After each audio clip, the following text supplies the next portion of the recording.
Thank you. This is a Baltimore City Council Judiciary and Legislative Investigations Committee. We're going to get started on Council Bill 17-0015R, an investigative hearing on water billing. Before we get started, we've got a large crowd tonight, so I want to lay out a couple of housekeeping items.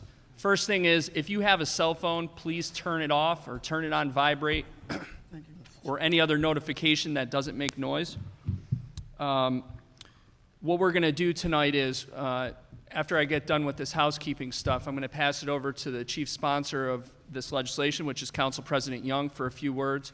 Then we're going to go to testimony from the Department of Public Works and the Department of Finance.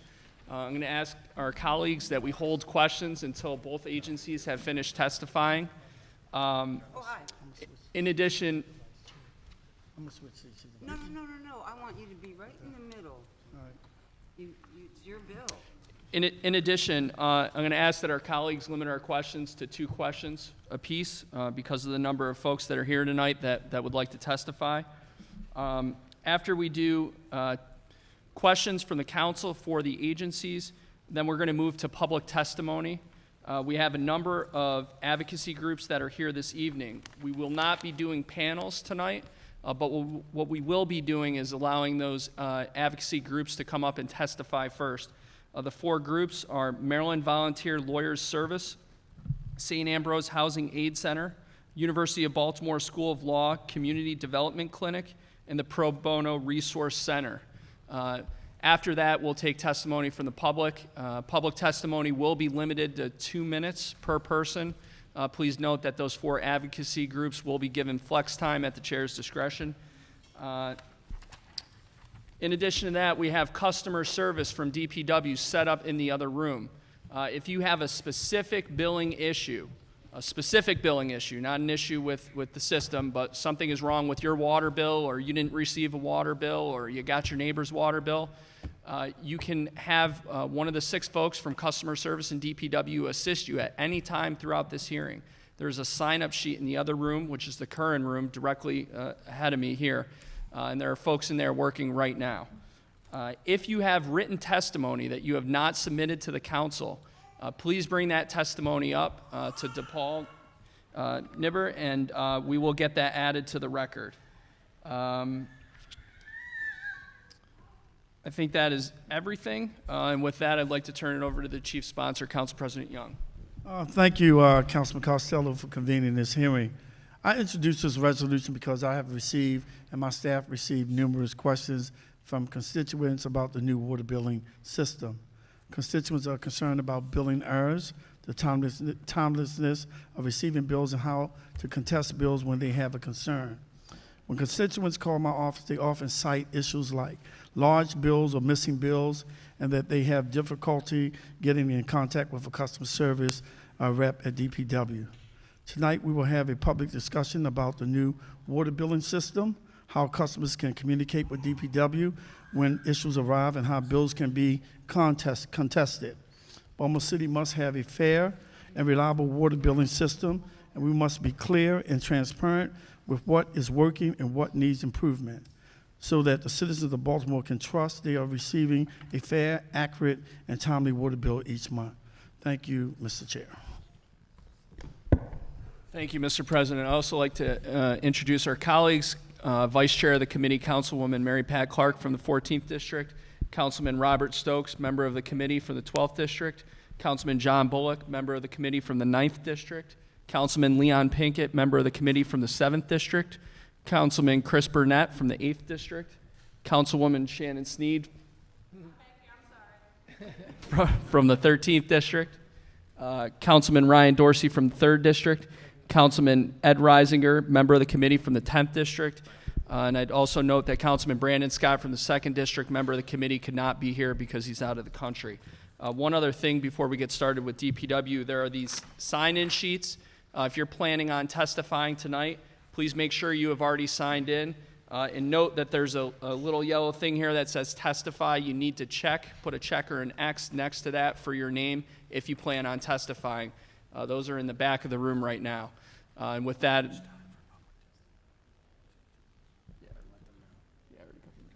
And also we have staff to the committee, DePaul Nibber. We have Kara Kunst from Council President's Office, his legislative director, Paul Plymouth from the Council President's Office, and other council staff. With that, Mr. Chow.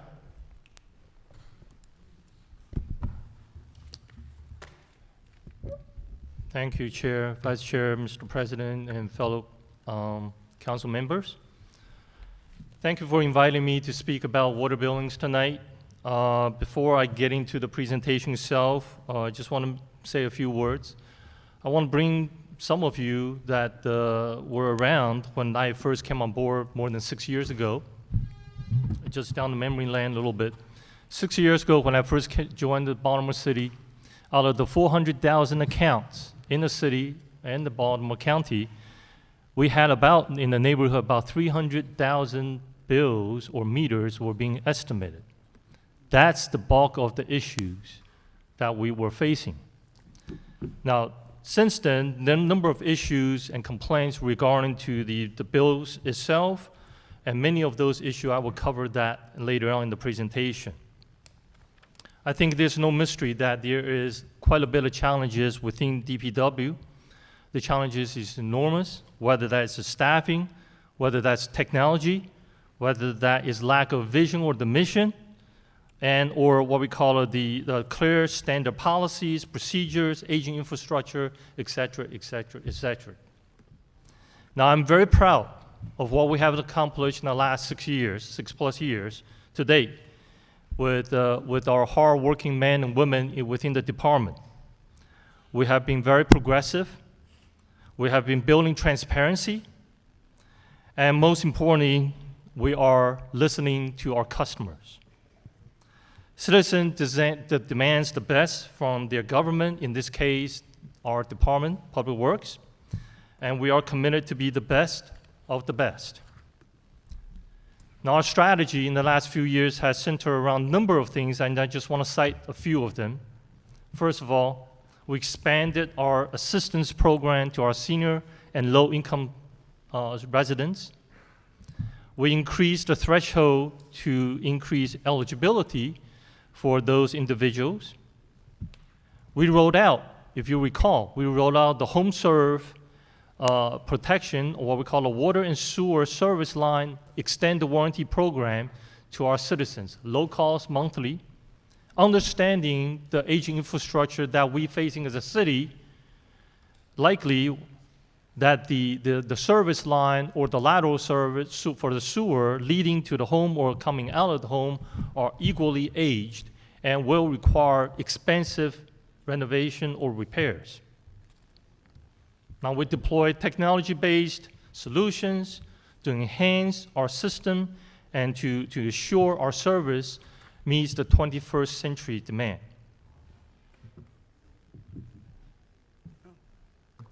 In this case, you can see at the bottom, I just want to draw your attention to the graphs at the bottom.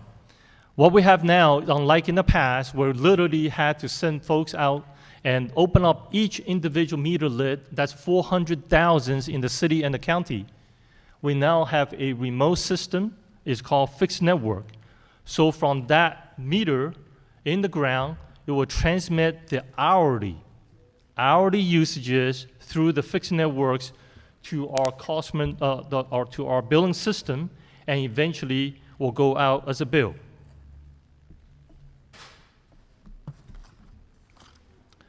Now, a number of problems that arise during this project that we recognize as a part of the consideration as we embark on the project itself. First of all, first problem, manually read meter will result in perhaps every 3 months there's human errors involved, there's lack of transparencies and so on and all that. But the solution is to install what we call the AMI, Advanced Meter Infrastructure.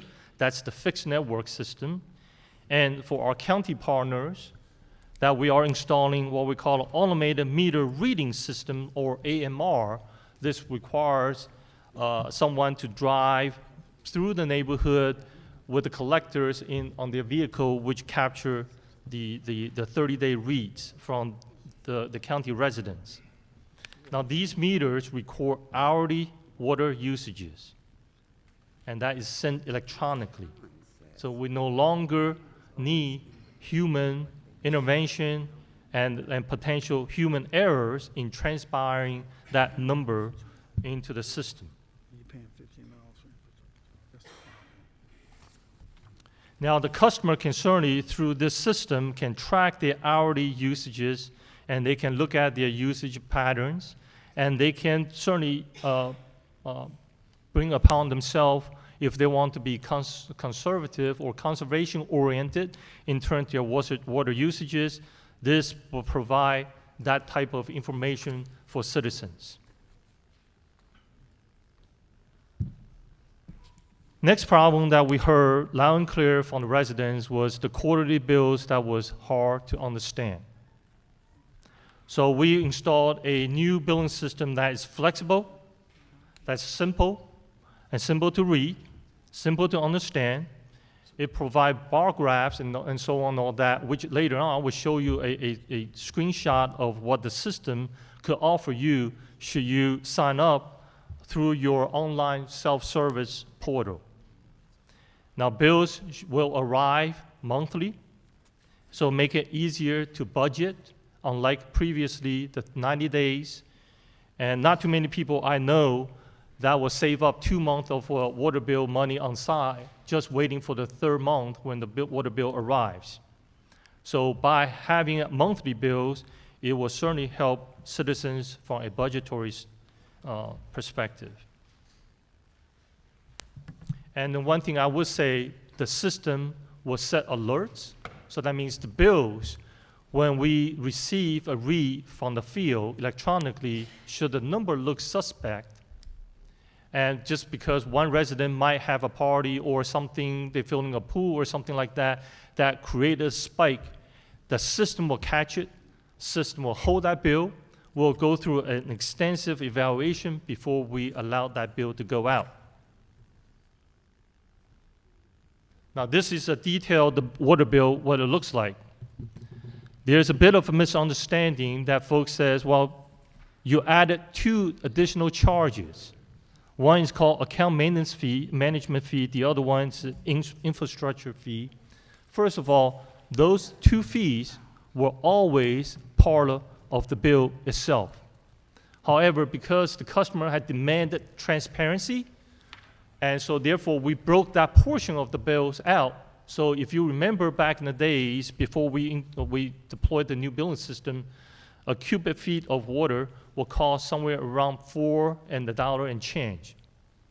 But you look at your current cubic feet charge is slightly over $2 because we extracted the infrastructure fee out to let it be a standalone for the purpose of demonstrating and illustrating that we are using those funding for the purpose of renewing and reinvesting in our infrastructure that is more than 80 years old on the average and is failing on a daily basis, that we all see on a daily basis, number of water main breaks out there and or leaks. And we have 3 sinkholes just happened recently, right, which we know, Marbury and others, that we were working very hard and try to get those completed so we can open up the traffic. The rate structure. Many residents, when I go into the community, when I attend community meetings and all that, that's one thing people complain about is I live by myself, I use very little water, but guess what? You charge me just as much as my neighbor who might have 5 people living there. That's what we call a minimum charge, right? What we had previously is that we have minimum charge of 10 units. So that means, in other words, is whether you use 10 or less, you get charged for 10. Now, we've done away with that. In the meantime, and recognizing what that means is that the large consumers or large water consumers, in essence, were being subsidized by the people who are using less, right? And we have what we call a previously declining block rate. That means more water you use, per unit charge goes down. We have changed that. We heard that loud and clear. We recognized that was unfair. We changed that from a declining block to a fixed rate. That means whether you are a large business, whether you are residential, whether you are commercial, per unit charge is the same for everybody in the city.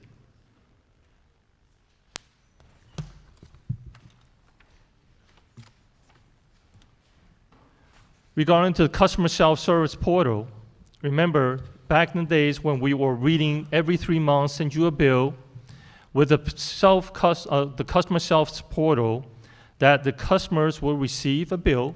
Everyone in the city should have received a letter from us, basically provide you a unique login password because we want to protect your privacy. Follow the online instruction and/or the instruction that comes with that letter. You can go online to set up your account. Thereafter, you can set up alerts on your own. So that means you can say, well, I want to make sure my water usages stay within certain bands. So when the water usages go outside of the band, whether it's too high or too low, it will send you an alert. We can send it through text messages and/or emails. So therefore, there's a lot more information at the customer's fingertip to manage their water usages. Here is what a simple screenshot what a customer self portal could provide you. The top left-hand corner, it basically gives you the meter reading. The bottom left, it gives you the comparison of this month versus last year, this month usages. So for example, summer months usages is going to be different from the winter months. So you can look at your consumption, whether you are using more or using less comparing to the past. The top right is what we call daily usages, and the bottom left, right is the monthly usages.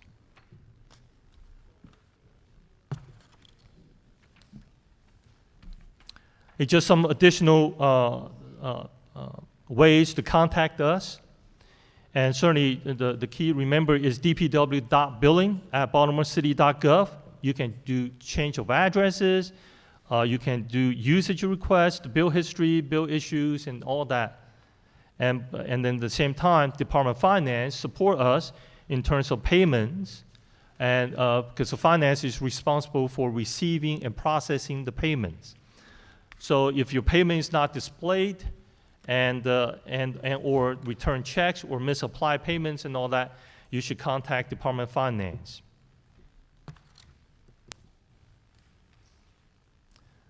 Now we've been doing updates to our websites almost on a continuous basis as we bring more and more information, more features online.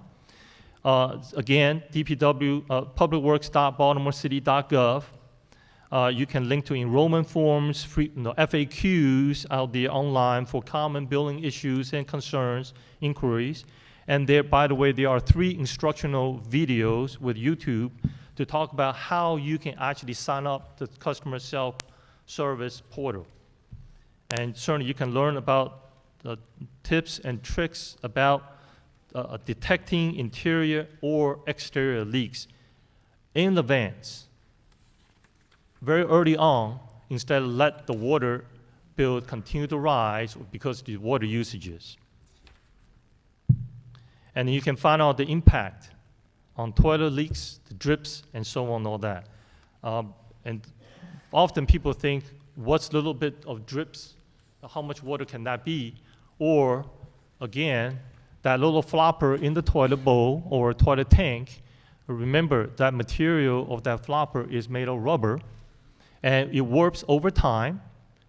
And when it warps, what happens? The water gets under it and will escape. And the amount of water that goes through there is quite a bit, believe it or not. Speaking of the water assistance program, we upped the threshold to qualify for senior discount from the previous $25,000 to $30,000. Which therefore qualify more seniors to be eligible for participating on the water assistance program. We provide seniors who are in this program 43% discount on their water and sewer usages. And you can see the amount of money that we have paid out in providing those assistance. And this is something that we are very progressively, to pushing this information out to ensure all eligible seniors heard about this, and we want to be able to sign them up for this type of assistance. Regarding to the water assistance hardship program exemption, there are about 3,000 customers currently receive assistance through the hardship exemption program. So therefore, they are exempted from paying the stormwater fee as well as the bay restoration fee. And of course, on there you will see the eligibility criteria. And then of course, the fact that when you are automatically enrolled into the hardship program when you are a qualified senior citizen discount program. And you would not require additional paperwork. For low-income assistance program, we provide up to $197 towards whether it's delinquency bills and or as a payment, as a part of the payment plan, the down payment. That was previously $179, we moved it to $197. Now, in the last few years, this is a new program that we have been consistently raising this threshold assistance in concert with water bill increases, water rate increases. So therefore, when we raised the water rate by 11%, for example, last year, we raised this qualification or the discount accordingly. In reality, I would say, believe it or not, our assistance program, whether as to the senior and or low income, is very generous comparing to many utilities out there across the country. And many of them, matter of fact, do not provide such benefits to their citizens, but we do. Now, payment plans, we have made a bit of change. Unlike in the past, that will require you to pay 50% down and then to repay the remaining balance over a 12-month period. Now we are asking basically no down payment, but go through a 6-month payment plan. And now we allow our senior citizens discount recipient to enter into a 12-month payment plan with no down payment.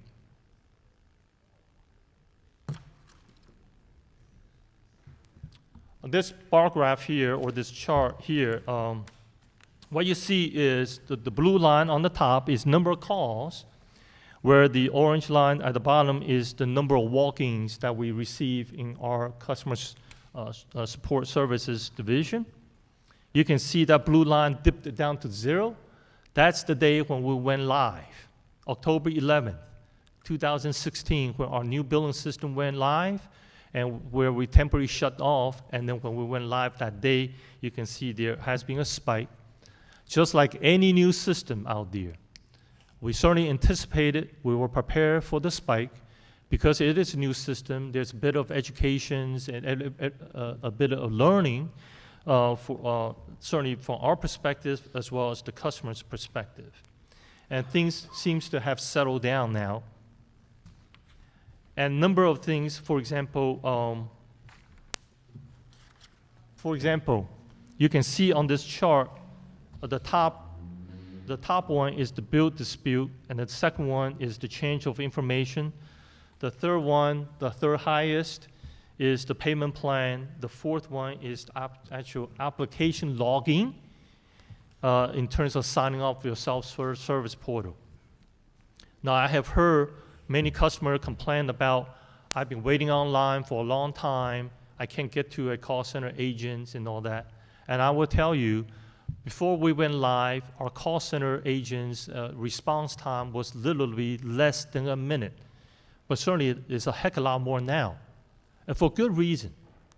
Because one, we want to make sure we take a bit of time to help customers when they say, I don't understand my bill. We want to take our time to explain it. And when someone says, I don't know how to sign up this self-service portal, we take the time to walk them through That's part of the reason why it's taking longer time, therefore it backed up the cost in many ways. Now, what you see on this graph, the blue bars or blue color represents the canceled cases, where the black represent closed cases. The red means open, and the yellow is pending cases. You can see we are making progress. And I remember going back 6 years ago, and when we did the mass estimation, remember when I walked in, I said 300,000, we got to get everything redirected so we can get the right people, the number of people out there to read meters. Back then, 6 years ago, we were flooded. Council members were flooded with phone calls. And my consistent response to the council member is that things will settle down, because this is an influx of people that are experiencing a new system. In our case now, it's a new system. There are a lot of questions out there, and we want to make sure that we take the time to answer them. And we are out about in the community answering questions, holding community meetings, and so on, all that, to help citizens. In terms of the customer self-service sign up, you can see as of this month, we have 14,425 sign up. That's out of the 200,000 accounts that's eligible to sign up. So we are looking at about 7% penetration rate. 7%. We gotta do better. We gotta get more people to sign up, because I am completely convinced that a combination of having an educated consumer with us supporting it will lead to better service for everyone involved. But having only 7% penetration rate just not deep enough. So I'm looking for the council members' help and support, talking to your constituents, and we are more than happy as a department to assist any way we can to get your constituents signed up with the customer self-service portal. On this particular slide, I really want to just sort of spell the myth out there. The people says, well, you know, I see a broken water main on my street. I see the water running down the curb. And I bet you that you are charging me for that water.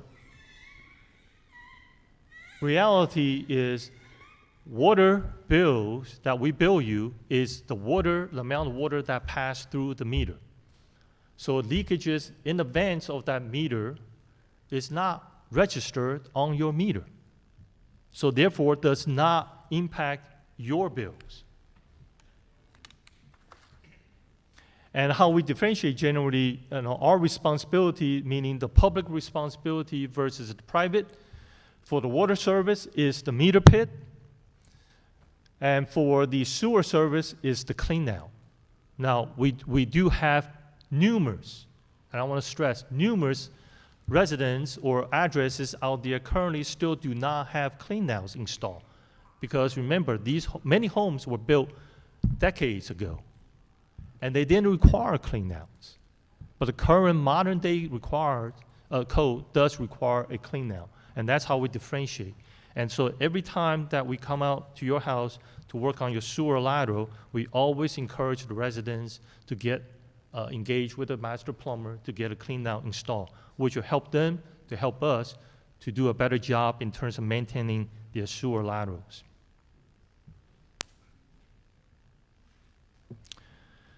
So when you receive a high water bill, higher than normal, so what should you do as a customer, right? So first thing, you check number of days of services. Remember, early on, when we first got out of the gate, there were, again, numerous accounts that we had to clean up, going from the legacy system to the new billing system. So some bills didn't quite get that 30-day bill. So people look at it and say, wow, this bill is a lot more than what I used to pay, but turns out it may be a 45-day bill versus 30-day bill. So that is important. And just point of information, each person on average, theoretically, we're saying, well, use about 100 gallons per day.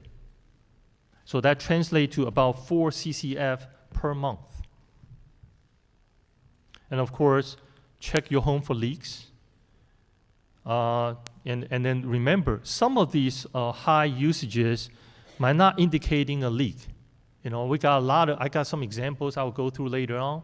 A lot of phone calls that I get and my service call center agents get, it says, well, my plumber come out and there's absolutely no leak. I don't know what you're talking about. Your meter got to be wrong. Your bill got to be wrong. Reality, the meter registers the amount of water that passes through that meter. It doesn't interpret, it just registers. Okay, so you could have left the water running, right? For example, in the winter months, this year we're very fortunate with the weather, but you recall February 2016 when we have almost 30 days of frozen weather and where a lot of systems, our service line were frozen and so on and all that, what we encourage the customer to do is what? Leave a thin stream of water running at the lowest part of their house to prevent water pipes from freezing. Now, that water does pass through the meter. So it could be that, right? Again, I mentioned about the toilet. Sometimes the handle might be stuck, the flopper stay in the up position, and if you don't pay attention, you might not know it. Very recently, I was very fortunate to do a ride-along with our police, our police officer in West Baltimore. And as we responding to trouble calls and others, and I got into a location, and while the police officer were doing their things, as my trained ears in the water business, I was listening for water leaks. And that toilet was leaking like a sieve. It was running. But unless you pay attention, you might not realize that water is running. And I can bet on it, the owner of that unit who rented out to 4 sub-units and all that, that owner is going to come running to us and says, this bill cannot be true. There was absolutely no leak in my house. Right? So again, the mechanical device does not lie, it only registers. It doesn't interpret. The funny thing was, we were getting out of that location, I asked the 2 police officers with me, and I said, did you guys hear the water leak? And they look at me, it's like I had 2 heads. They weren't paying that attention because that's not their expertise and that's not their focus. Now, you might have a sprinkler, you might have a pool that you're filling, and so on, all that. You might have a party on one of the weekends that the water got used, right? So I just want to say that not every high bill is erroneous. Not every high bill is wrong. And now we have a system, we have a technology in place that could troubleshoot, could very clearly illustrate whether there was a billing issue or there was a consumption issue. And our job is to help residents to manage their water usages. You know, it doesn't bring us pleasure to say, yeah, let them waste their water, let them run out the water bill. That's not what we do. We want to help residents to conserve this precious resource called water. Again, so what is normal? Reiterate, 100 gallons per day per person, and that means about 4 CCF. So if you have 2 people living in the house, you should expect 8 CCF. If you have 5, you should be expecting about 20 CCF. Okay, I just want to go through a few examples. In this case, residents called and said, plumber said there's absolutely no leak. The bill is wrong, the meter is wrong, everything is flawed, and you guys don't know what the heck you're doing.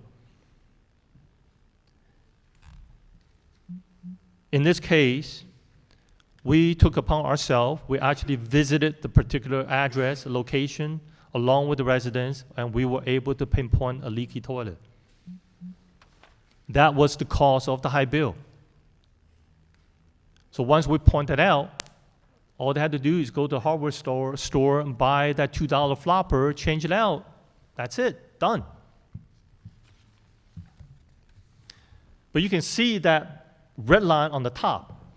When you sign up for this customer self-service portal, and if you see that line continuously running, that means while you're sleeping, there's water consumption going on. There's something in your household.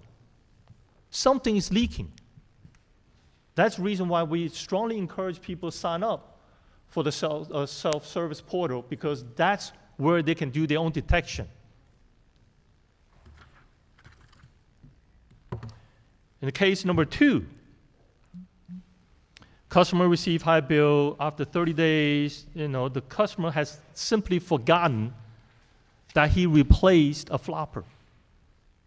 So when we jogged his memory on that particular day, you saw the spike, what's going on there that day, and as we talked through it, and he said, oh yeah, I did replace the flopper on that day. So now I get it. You see the number went, the spike came down, and it went flat. On bill dispute number 3, again, this we actually got it from the Maryland Volunteer Lawyers Association. They said, guess what? The bill is wrong. It's incorrect. The plumber says I don't have a leak, and so on and all that. Come talking about with the residents, turn out this is a household of 7 individuals. Okay? 7 individuals. So remember the math, 4 CCF, right? Times 7, 28.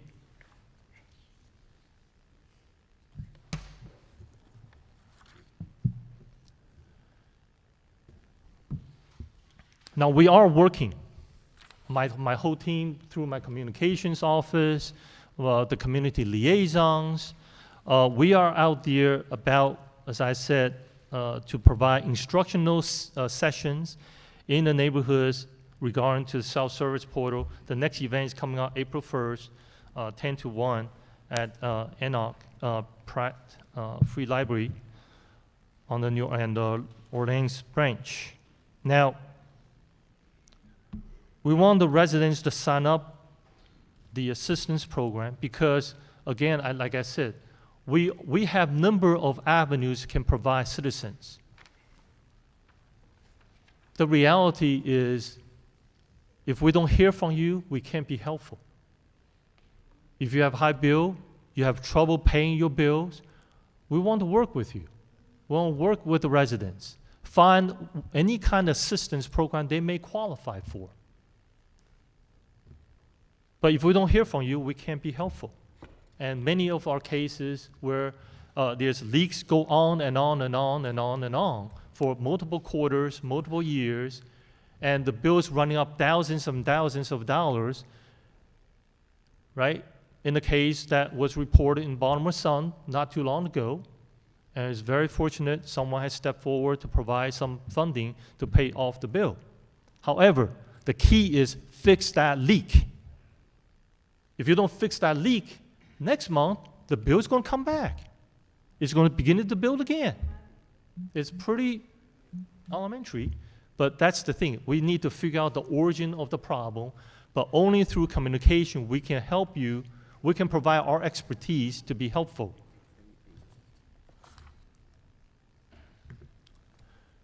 So regarding to our adjustment policies, to be eligible for interior leak due to high usages, you should contact us within 60 days of receiving the bill.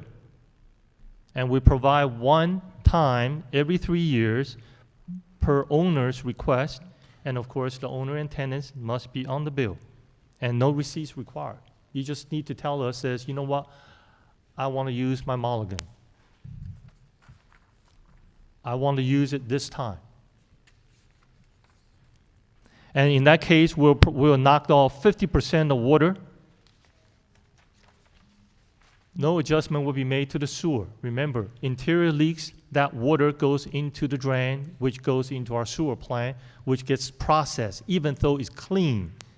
But you had to go through the process again, which costs us millions of dollars to treat these wastewater.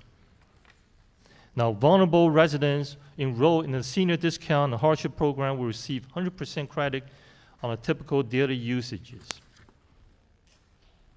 For exterior leak adjustments, again, you need to make your request within 60 days of receiving the bill, and we will provide 1 credit every 2 years.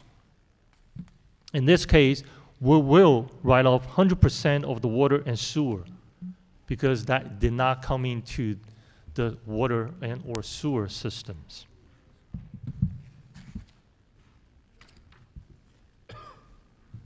Now, additional steps in terms of resolution. If you, after you're consulting with our call center agents, you're not satisfied with the response, you can always escalate to say, I want to speak to a supervisor.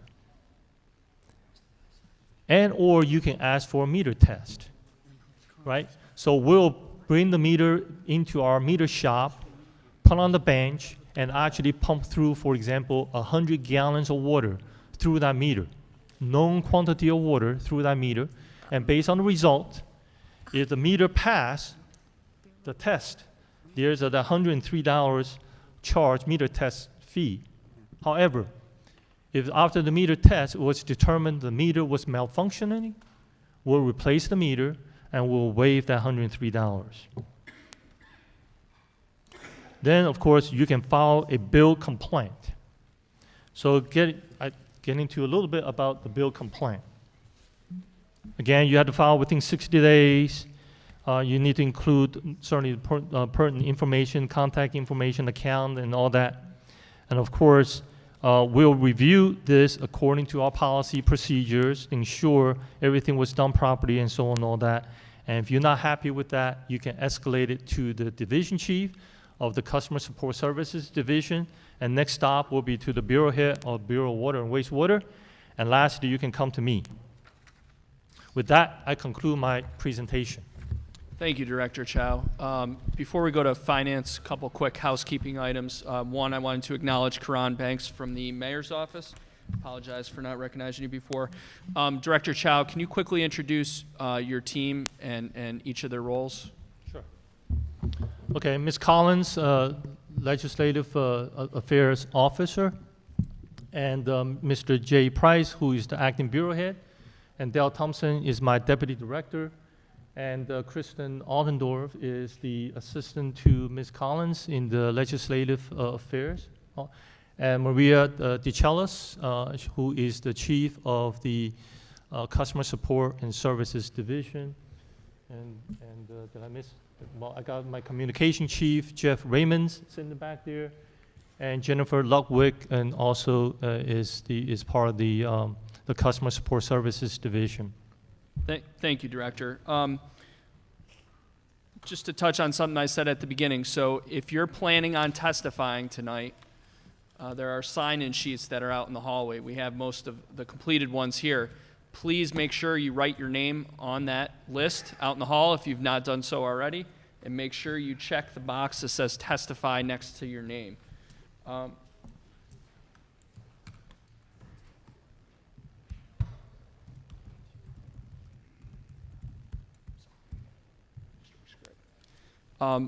If you have a specific water billing issue, DPW customer service is out in the other room. They would be happy to help you. We have 6 customer service reps. There's a sign-in sheet in the current room. Please go over there and sign up if you need assistance with a specific item related to your bill. Is there anyone here from the University of Baltimore School of Law Community Development Clinic? If you could just come up here and talk to me for a second, and now we'll turn it over to the Department of Finance.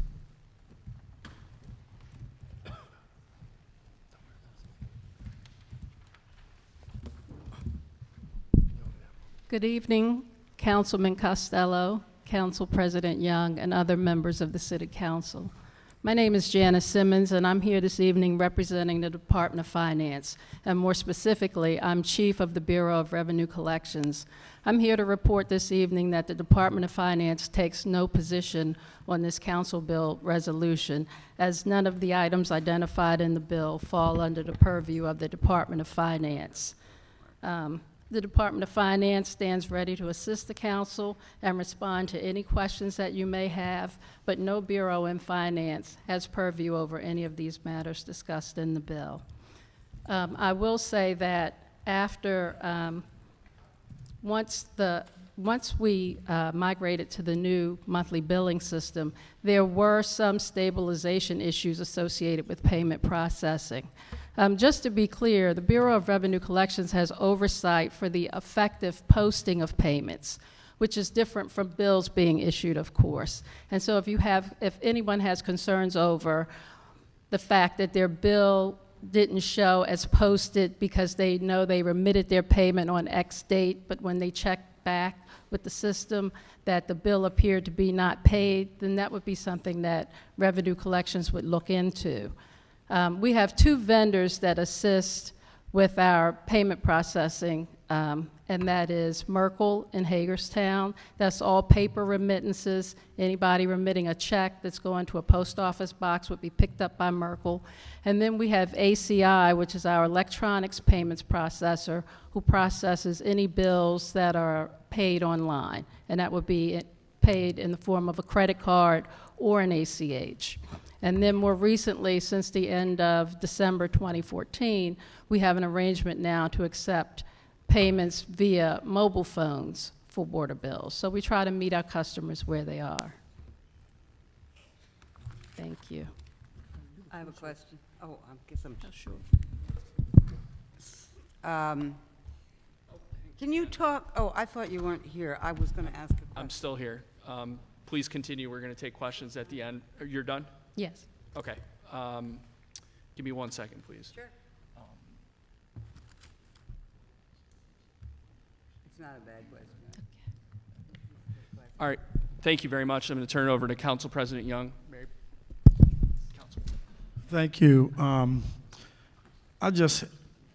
really concerned about the number of calls that come into my office about the water bill issues, and it hasn't decreased. It really have increased with people calling.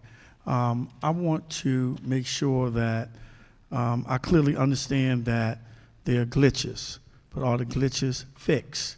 Because when houses go into the tax sale because of water bills that they're disputing, it creates a problem for them. And you know, when they go into the tax sale and the people buy the certificates, then that makes it even worse for the citizens. So I'm just concerned about the accuracy of the system. And if there's glitches, we need to admit to it and try to correct it, because I received a water bill exactly the same as my daughter's, and I wash her clothes at my house. So there's no way that our reading should be exactly the same. You know, I discussed it with you, Mr. Child. So I even have some questions about it. And I know that we broke the bill down like we did with like BG&E does, to show you the pass-through and all those things, that $15 and something. But sometimes people will call and say that the service charge is more than their water bill. So those are kind of questions that I want some answers to, so that we can figure out how to have our citizens believe that this system is accurate and is working for their benefit, because they pay all of our salaries in here. So that was just my comment. And I'm also concerned about people not being able to come in and talk to a live person. And I joined Councilwoman Clark in our effort to make sure that it happens again. So I'll be having a discussion with you again, Rudy, along with some of the council members, because I called one time myself, and I was on the phone longer than 5 minutes. I hung up. I called personally myself just to see if they actually answer the phone in a timely manner. And I know because they get so many calls that you know, it could take longer, because sometimes my office is on the line. It might take 3 or 4 minutes for them to get back to people too. But those are some of the issues that was brought to my attention. That's why we're having this hearing. And most of the questions that was in your presentation have been answered by answered to my satisfaction. But I want to hear from the public.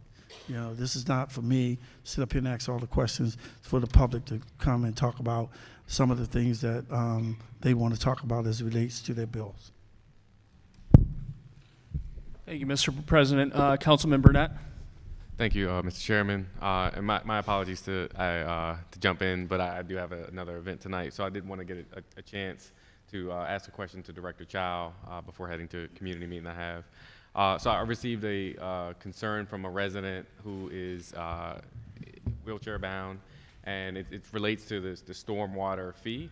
And so she indicated that she's not eligible for any of the fee reduction programs because she actually needs to have an impervious surface to get around on her property.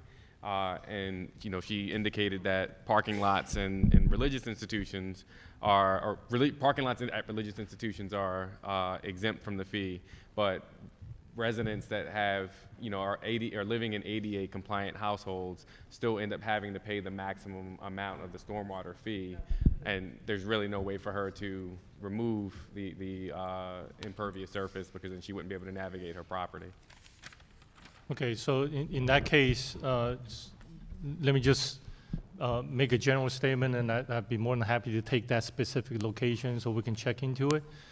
The stormwater fee, first of all, we enacted through the city council, created the stormwater fee, which is an enterprise, right? So just like the water enterprise and the sewer enterprise and the stormwater enterprise, the fees associated with the renewing and upgrading our stormwater system to meet the MS4 permit. So the fees that we're taking in is based on square footage of impervious space. So the amount of paved area. So that is calculated. So if it's a residential home, we're looking somewhere around the $15 range. But when you step up in terms of larger footprint, of course the fee goes up. But like I said, I'd be more than happy to take the specific location and we'll look into it. Thank you. Thank you. Should I Director, just stand up here? Please. I had two quick things. One, first, I wanted to say thank you, especially to Maria, your customer service. I know that you guys are working around the clock and probably don't have the capacity that you need to have, so I really appreciate it. I can tell you I get phone calls and emails from Maria at all hours of the night, 7 days a week, so I really do appreciate it.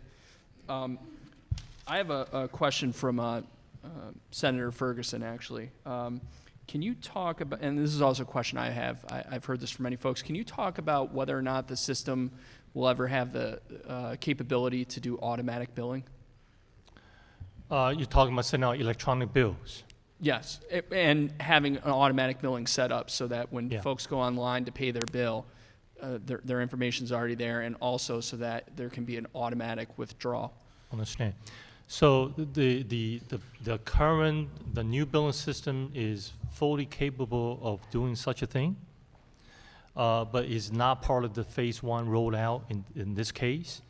The number of things that we had to put in place, when you send out electronic bills, for example, we are working very closely with Department of Finance, certainly with administration, recognizing that although our billing system is modernized, right, the so-called the finances, the receiving or the bill posting might not be real-time basis.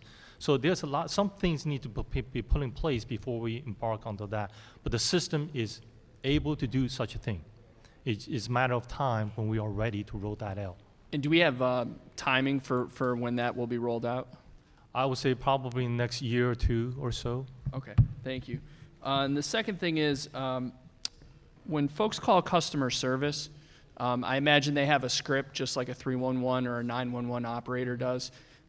Some of these assistance programs that we have available, are those part of the script that are being offered up to folks when they're calling in if they have an issue and can't afford to pay? Absolutely. Our call center should be, matter of fact, based on the conversation, which now taking a bit longer than normal, and through that conversation, we'll very quickly spot certain individual might need this type of assistance, and we will automatically offer up those information as well. Thank you. Councilwoman Clark? I'm not going to ask my finance question because I've got Mr. Chow up here. Mr. Chow, I'll just reiterate, and I already talked to you, you already know, that I want to see the system restored of informal conferences. I've been participating with constituents in them or on behalf of constituents for many years, and it brings the human factor into it, and it makes it gives a human being who is a hearing officer the ability to assess a situation and make a judgment, and it's personal. So that's my big issue in this whole thing, because I can't have too many issues at one time. And we did have a regulation, and people did come to see me about it because they wanted to get rid of that regulation that said you couldn't go to tax sale if you were pending, I think it was, were pending an informal conference, if it hadn't happened yet. And basically, I said, no, I would like us to meet with the president before any decision was made to eliminate that requirement. And so, to make a long story short, it got eliminated anyway. That was finance that was doing that. But I'm not asking you to defend what they did, okay? That was a finance side of the table, but that was an agreement we had in the city council with finance.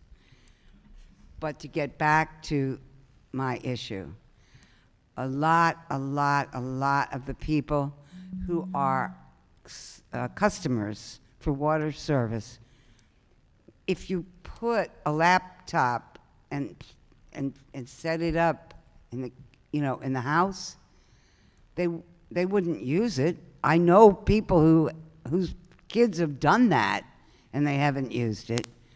A lot of Baltimoreans, we all use water, but a lot of Baltimoreans don't have internet access and don't want it, and it's like, it's not something that they are comfortable thinking about if they could afford it. Mm-hmm. That's hugely important when I'm talking about an informal conference. That's personal. You know how to get on a bus and get down to Abel Wallman and go upstairs and be heard. You're nervous, but they had the system down so that the wait wasn't as long as it used to be. So they were scheduling people in different times, and that was Mr. Cellis had organized that, so that you weren't waiting all day. You could come in and you could be gone in an hour through the day. I mean, and Mr. Cellis is a director of customer service. All she does is work. And she takes every single person who gets in touch, or through us or directly, seriously. But she can't by herself humanize this system for everybody. So that's all I'm saying. There are a whole lot of people that don't have enough money to pay their water bills, period, the end. And maybe we need to look at, Mr. President, our ability to do like a home ownership, you know how home ownership programs, it's based on your income, and then you're capped out on the maximum of property taxes you have to pay. I think that's a way we should look at with water bills, because otherwise we're never going to get past people going underwater around their bills. But one way we can at least give people a role in their water bills again is the informal conferences and their chance to make their case. And yeah, I know there are plumbers who come, and I'm sure they don't see the leaks. They really come and they really do a job and they really see no leaks. People aren't lying. and they can at least go to the informal conference and try to get a break, because they're going underwater themselves. That's all. I have a lot of admiration for what has been accomplished in the last 6 years. I really do. And I think the piece that we're really needing to focus on now is people, and especially our poorer, older, not connected, unconnected with technology people, and how to reach them. It scares me to, and then I'll stop.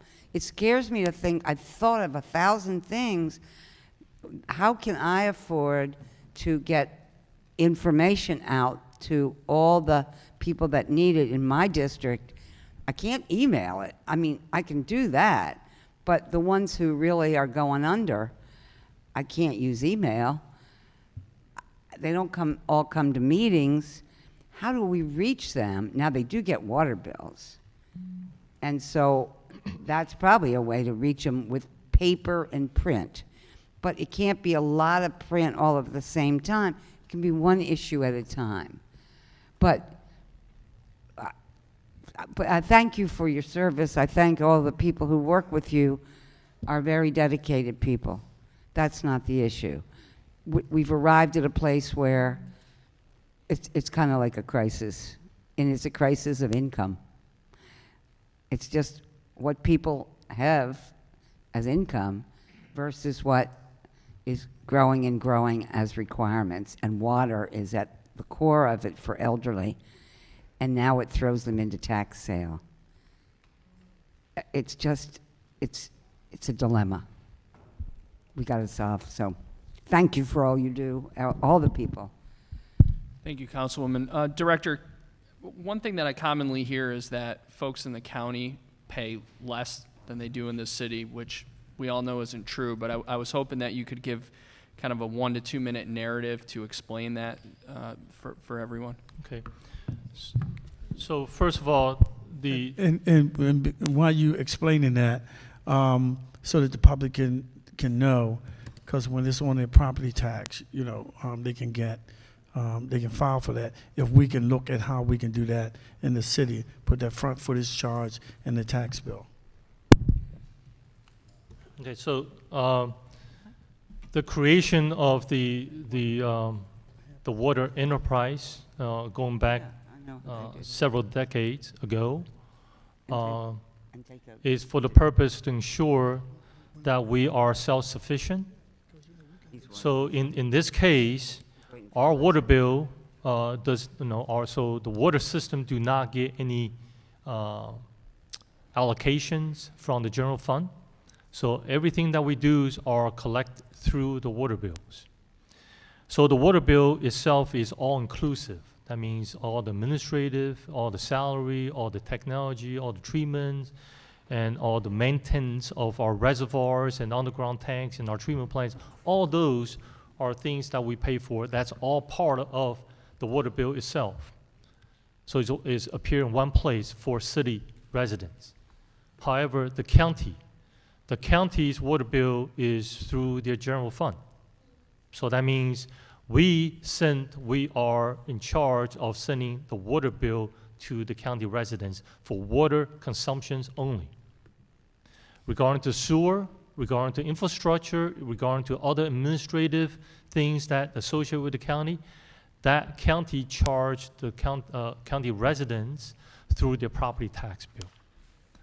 So all those charges are part of their property tax bill. So unlike ours, but if you add up all those charges in the county, if you extract out those line items from the property tax, you add them up, and you add up all of it and compare city and the county, matter of fact, we're very comparable, and the county actually might be slightly over.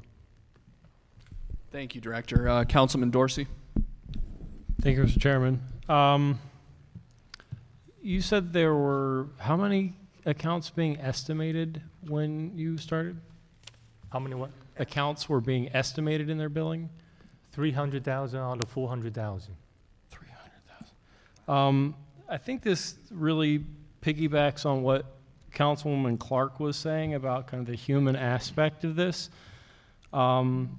I have a constituent whose meter was not read for 2 years until his new smart meter was put in.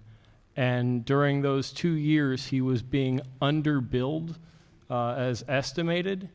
And when the new meter went in, he was given a true-up bill to make up the difference that he had not been paying because he had not been billed sufficiently. And so he was strapped with more than $1,000 bill to try to come up with it. And I understand that he's been, offered a payment plan, and in this case also refused to pay some bills kind of in protest of his situation. But, he's facing a hardship of a lump sum of money that he's got to now budget into his regular finances that wouldn't have been there if DPW hadn't failed to read his meter for 2 whole years before before being able to lay eyes on a meter. That just seems negligent, and I'm wondering how the department explains passing that lump sum on and how that is fair, because I don't think it is.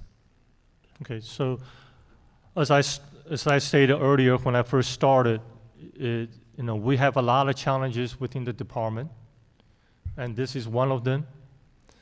The fact that we have 200,000 meters out there, the fact that 6 years ago when I walked in the door, the first second I realized 300,000 out of 400,000 accounts were being estimated because due to lack of resources, not enough meter readers, and or meters pit has been buried in a flower bed, and or been paved over for whatever reason. So there's boatload of reasons why meters weren't read.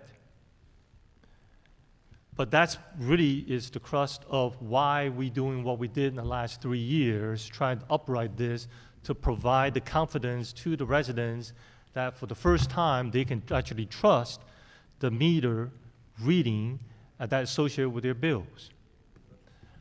Now, I mentioned earlier that we are an enterprise fund.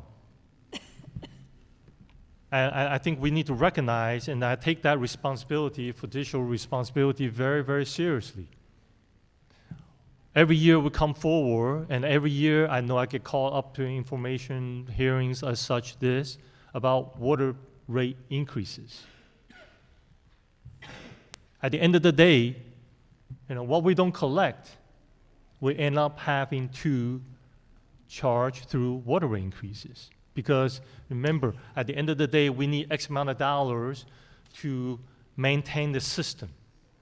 The system is not getting younger. It's only going to deteriorate further. The conditions worsen. We're only going to need more and more money. Most of our budget now these days majority of them are going towards capital improvement programs. Right? I could decide 6 years ago, it says, let's have an easy life, right? Let's not tackle our infrastructure like previous administrations in DPW. Let's just kick the can down the road, let someone else to deal with it. I didn't take that posture. Because simply based on the fact that our system is falling apart. We're either going to fix it, address it now, or when it fell catastrophically, then nobody's going to have water or sewer services. So that goes into what I was trying to run about, is that can we work with the gentleman? Absolutely. Should we show a bit of compassion about the amount of water? Maybe can we do something with their bill? But at the end of the day, we have to ask our question. And that is my answer to every citizen in this city, is that the amount of water passed through his meter. He used the water. It's not like the water just appeared. He actually consumed the water, right? So this is a fairness question. I would think some population would say, you know what, he does need to pay up. We get it. It might not be fair, That's why we want to provide some sort of payment arrangement, all that, pay over time to make it easy on him. But end of the day, it is undisputed. The amount of water that we bill him try to catch up is the actual consumption that went through that meter. So we just- can either If I could ignore, follow up look with the other one way, more. or address it. But so when these bills are going out and they're estimated based on average consumption, The previous estimates, how estimate bill works is that we use, when we have problem getting a read from particular location, we'll go into the system to look for the last time we have that account read through actual, right? From that actual consumption, we use that to estimate bills. So that means it's not that we pull out the thing here and says, well, I think that guy used about 4 CCF. Let's just charge him 4 CCF. We going back to history and says that particular household, maybe a year ago, whatever it was, they consumed 4 CCF. Okay, let's use that as baseline to bill people accordingly. So we try to, even though it's estimated, but it's a calculated, it's educated estimate. But sometimes household changes, more people move in or moved out, whatever.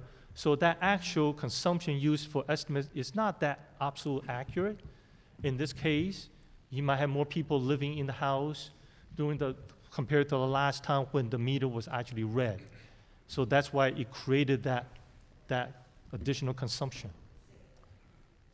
thank you. I have one more unrelated question, a different subject kind of. The city used a rate consultant to examine the entire system and to help determine the new rates for the new billing system. Is that correct?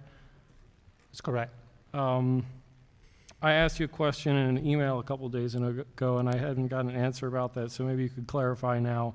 I understand that a lot of people were unhappy about the seemingly high charge for 1-inch meters that is associated with new construction, where a 1-inch meter is required to properly service houses that are now required to have sprinkler systems in them.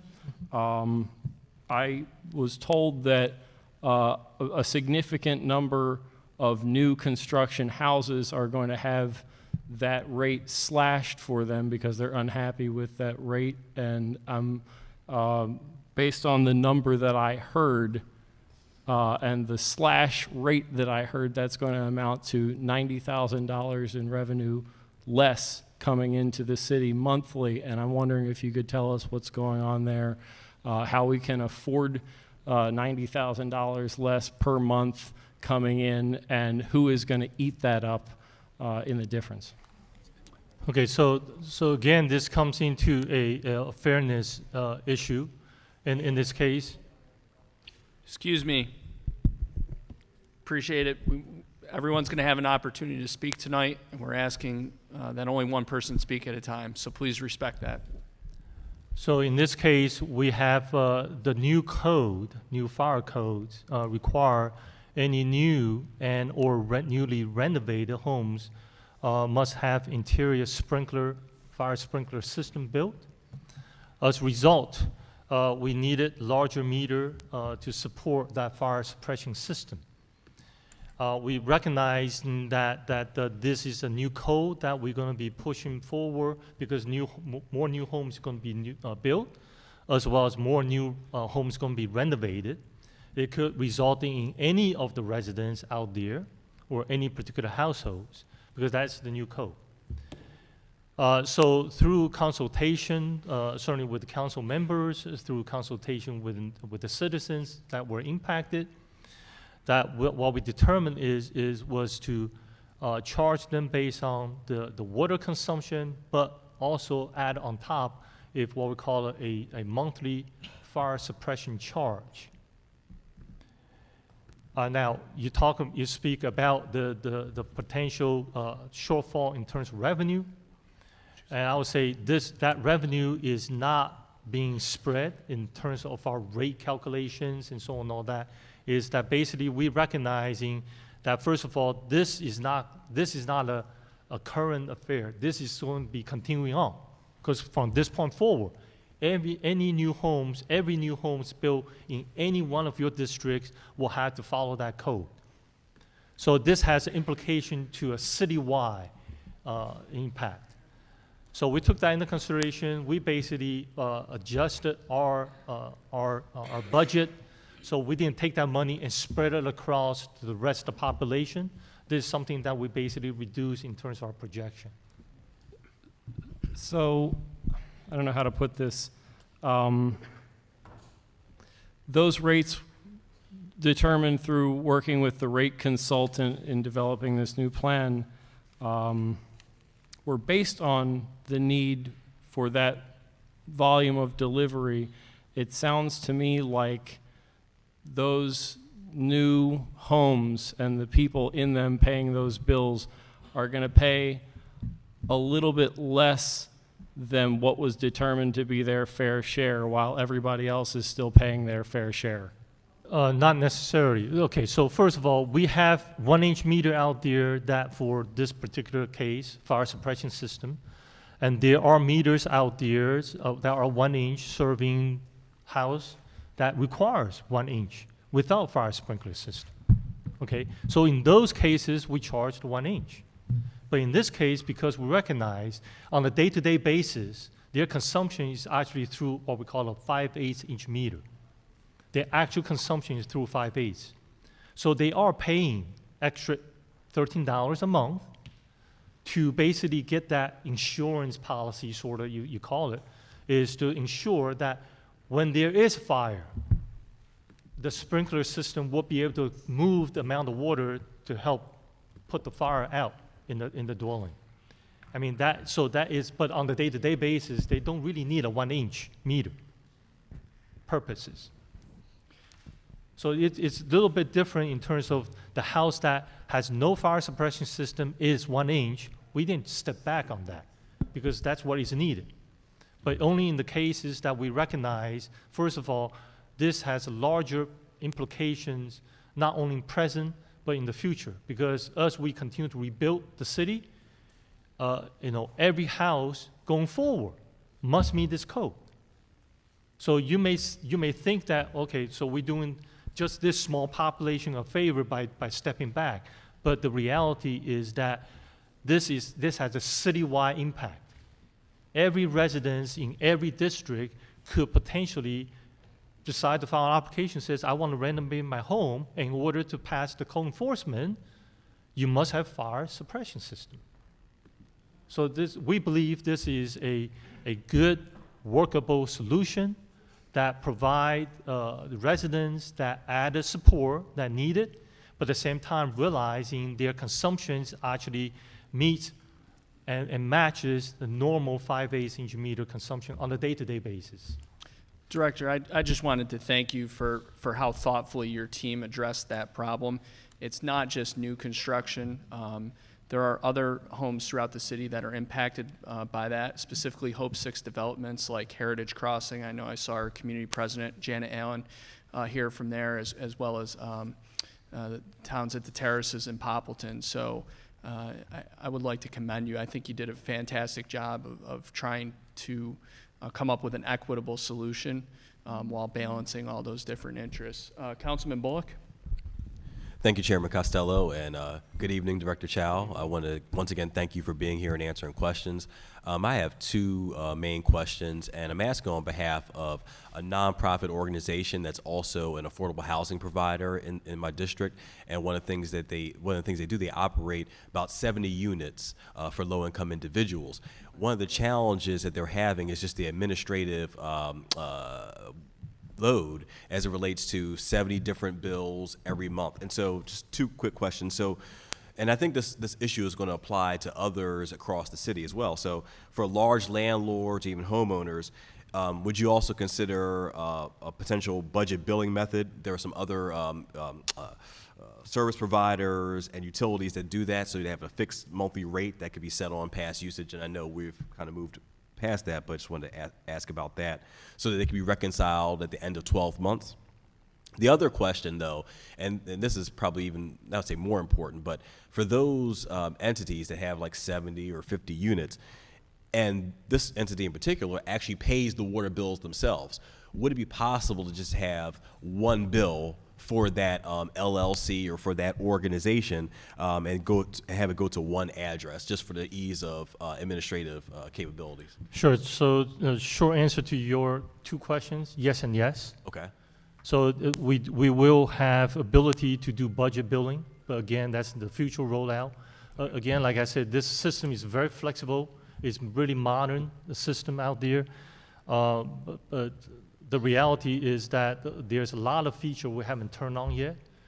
And the fact that we turn on minimal number of features, I'm already here trying to address a lot of inquiry and concerns and all that. But this is a part of the phase rollout. Okay. So yeah, we definitely can do budget billing. And the second question is bundling of multiple accounts on single bills. Absolutely. Again, that's the future rollout. And when you say in the future, what kind of time frame are you looking at? I think we're probably looking at least 2 years or so. For both of those issues? Yeah. Certainly it depends on how quickly we can stabilize the maturity of the current system. And also, but this wouldn't be based upon an individual coming to you to ask the question. You'd be rolling this out and then letting us know that this is. No, I think at the appropriate time that we will certainly promote it. Okay. I mean, this is again, we bought the 21st century state of our system here. Is not the 20th century that we're saying, well, gee whiz, let's just get by what we have. There's a lot of stuff is in there. Lots of new approach that we can go about, creative way, innovative way of building people and all that. This system will provide us the flexibility. So at appropriate time, we'll do the outreach, we'll come into the communities, again, just like this, before well in advance of us rolling it out to bring that about. Okay, thank you very much. Thank you. Councilman Stokes? Mr. Child, thanks for coming. I just have 2 questions. One is, the majority of our complaints we receive, which is all of billing errors, usually high bills, like $15,000 for residential property. Could you explain the steps the DPW is taking to identify the root causes of the errors and what systems are being put in place for long-term solutions? That's the first question.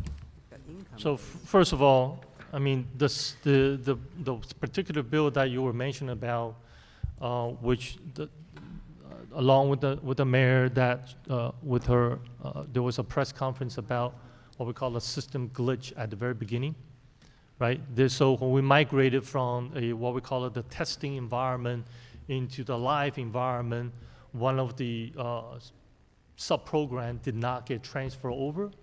So for a week or so, the number of bills escape us, meaning the system is designed to flag when the bill comes out is found a tolerance, either on the high side or the low side.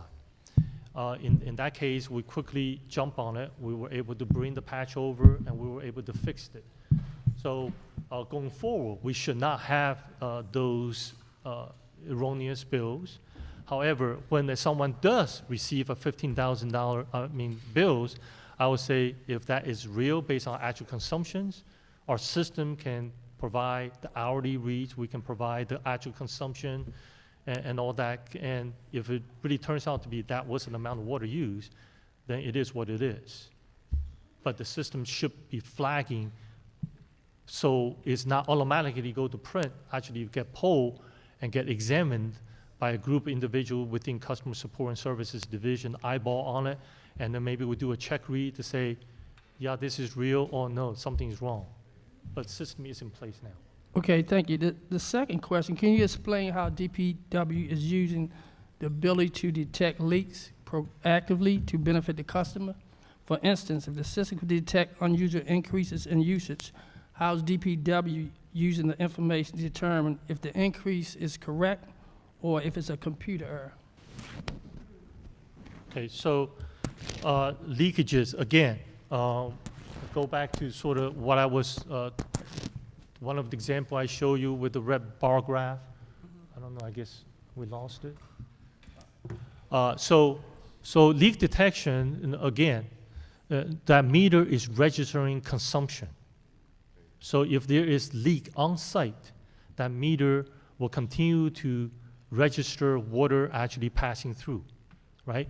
So again, so if you are, pull up the chart, or you can call us in the case of when you don't have computer and all that, we've been more than happy. This is not one thing that we're saying everybody must use the computer.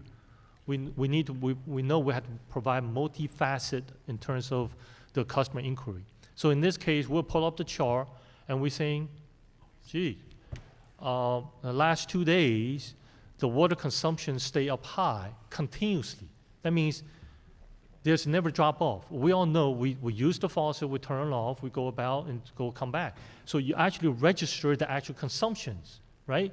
But when something's staying up on a high level, right, that's either saying there is a meter problem and or actual consumption going on, right? That means that we can roll a truck out, we can go check it out, we can, and we'll do the examination we need to do to verify those are actual consumption and or meter. From a technology perspective, our meter techs will go out and they will check the meters, nothing going on, nothing's leaking, and everything seems to be functioning. And then that's, I guess, we'll leave a door hanger, and or if we have the email addresses or phone numbers. Now, we are taking advantage because we're rolling this out, we're asking people to sign up, so we are beginning to capture. Because we were living in the 19th century. We don't have people's phone number, we don't have people's email address, we don't have no way to contacting residents. But through this new billing process or new sign-off, we are able to capture those information so we can be proactive. We can literally pick up the phone, we can literally send the person a text messages if that person hasn't set up the self-service portal. So we can give them the alerts that something going on, you may want to check interior, maybe something's leaking. Thank you. Thank you. Thank you, Director Chow. If there's no more questions from the council, I'd like to move on to the second phase. So what we're going to do for the advocates, there are 4 groups. We're going to go in the following order. 1, Maryland Volunteer Lawyers Service. 2, St. Ambrose Housing Aid Center. 3, University of Baltimore School of Law Community Development Clinic. 4, Pro Bono Resource Center. We're giving members of the public 2 minutes to testify. We're going to give the advocate groups 4 minutes with flex time at the chair's discretion. Would Maryland Volunteer Lawyer Service come on up? If you could state your name for the record. Please do not direct questions to the agencies. Any questions that you have should be directed toward the council. The committee will work with you to get any questions that you have that are remain unanswered after this hearing answered by DPW, and Director Chow will work with Marcia and Kristen and their team so that we can hopefully get answers. It may not be the answers that you want, but we will make sure that you get answers. I understand. And also, could you give a brief, each of the groups give a brief, like 15 or 20-second description of what your organization does? Of course. Thank you. Thank you, Chairman Costello, and members of the committee and City Council. My name is Ellen Riedel, and I am a staff attorney with Maryland Volunteer Lawyers Service. I'm also a Baltimore City resident. Maryland Volunteer Lawyers Service is the oldest and largest provider of pro bono civil legal services to low-income Marylanders across the state. We were founded in 1981 by a group of Maryland lawyers, legal services providers, and leadership of the State Bar Association. In fiscal year 2016, MVLS volunteer and staff lawyers provided legal services to 4,508 people across the state. And approximately 25% of our cases focus on consumer issues like foreclosure and tax sale. I already submitted written testimony, and that details our general concerns and shares some client stories. So I'm not going to talk about what I've already submitted in my written testimony. I'd like to focus my remarks tonight on our efforts, along with other legal advocates, to help improve interactions between ourselves, our customers, our clients, and the Department of Public Works. MVLS became involved in water billing issues through our work on tax sale. Over 3 years ago, MVLS, along with other nonprofits and stakeholders, some of whom you'll hear from tonight, helped create the tax sale work group. This is a work group that includes nonprofit legal service providers, community groups, senior advocate groups like AARP, and is attended by members of the city's housing department and city law department. The purpose of the group is to find a comprehensive way to address issues within the tax sale system to make the process work better for counties, for the city, while still protecting homeowners and the communities that we live in. We meet regularly. The homeowner advocate subgroup is a group of homeowner advocates that includes housing counselors and legal service providers. We meet regularly to discuss strategies and advocating for low-income residents who face tax sale. In 2015, the homeowner subgroup began focusing more and more on water bill issues because we found that many of our clients in tax sale had water bill issues, and some of them were in tax sale because of their water bill issues.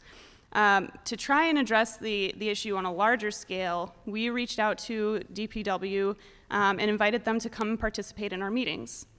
We wanted to discuss the problems that we and our clients were experiencing in trying to resolve their water bill issues so that we could help our clients avoid tax sale, and to see if there was a way for us to work together to create solutions to these problems. Director Chow and several DPW representatives attended a meeting with us in July 2015 and expressed interest in working with us to improve customer service. Initially, the meetings showed promise. We discussed the issues our customers were having, and DPW was able to provide some clarification on their process and some of their discount programs because there was no information available online and we weren't able to get the information over the phone. However, the meetings became less and less productive because we were not able to get much more guidance on the policies and the processes that are in place to deal with customer disputes. And representatives who came to the later meetings were not involved in day-to-day operations or in customer service, so they were unable to address most of our concerns. One actual specific issue that I'd like to point out right now is the HomeServe. I believe Director Chow mentioned that HomeServe provides insurance to help customers repair leaks, especially large-scale leaks, underground leaks. During our meetings with DPW, they let us know that there's actually a fund that was set up through the contract with HomeServe. It's a set-aside fund that is supposed to help low-income customers in Baltimore City with the cost of repairing an underground leak. At the time, we were told that there was about $50,000 in that fund, but that no one was really taking advantage of it. That was the first that the advocates had ever heard of this fund. So if we don't know about it, it's very, very likely that none of the customers knew about it. So we asked for clarification on how someone would qualify for this service or for these hardship funds. There was no written policy in place. There was no written application. So there was really no way for our customers or our clients to apply for these funds to help repair their underground leaks. We asked for clarification on that or how we might be able to work together to come up with criteria, and we really didn't get anywhere. But one representative from DPW did offer to take some clients of ours and look at their situation and see if they might be a good candidate.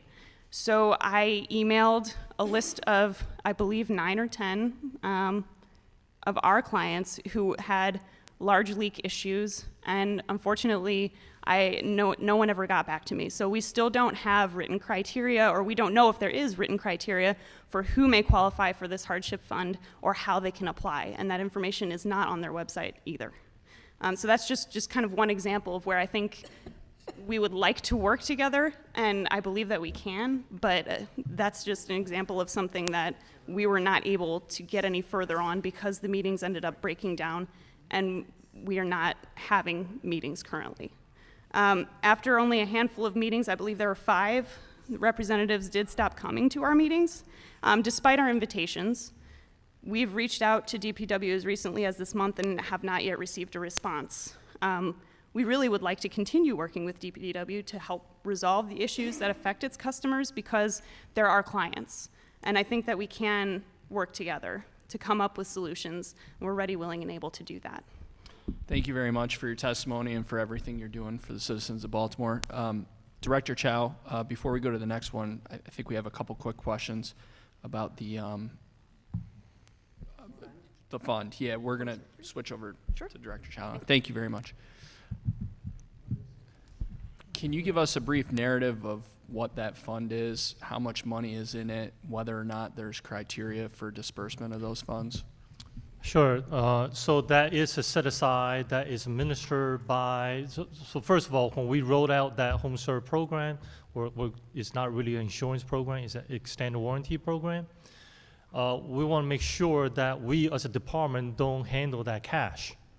Okay? So this is something that the home serve has voluntarily set aside for our citizens. So what we normally do is that we're looking for the worst case there is, and again, 50,000 or so with about $4,000 a repair each time. You know, you're really talking about maybe 10 jobs, you pretty much exhaust that money. Now we are supposed to get that replenishment, so to speak, on the yearly basis. We have funneled some over to the home serve. And additionally, we are working with housing departments through Reggie that we got a number of those so-called homes repaired through the housing program. So what I'm saying is that home serve is a pot of money, but there are other avenues that we can go about serving the citizens out there. And we don't just refer everybody that comes to us automatically go to home serve, because we know it, before we know it, that money will be expended. So that's what that program is. The criteria is about income, and certainly it really comes down to income level. Is that criteria available anywhere? The criteria. Excuse me. This is the second time. I'm going to ask that everyone be respectful of the person that's speaking at this time. Everyone in the room will have an opportunity if they like to speak. Right, so at this time, we don't have written procedures, criteria. However, we do follow the senior as well as the low income. Those two criteria as the baseline to assess eligibility. And then from there, we consult with home serve, and we determine sort of go for the biggest bang for the buck, so to speak, try to get the worst leak out there as they come up. That's pretty much, because it is a limited fund, it's not unlimited pot of money that we can just continuously working on every single leak out there.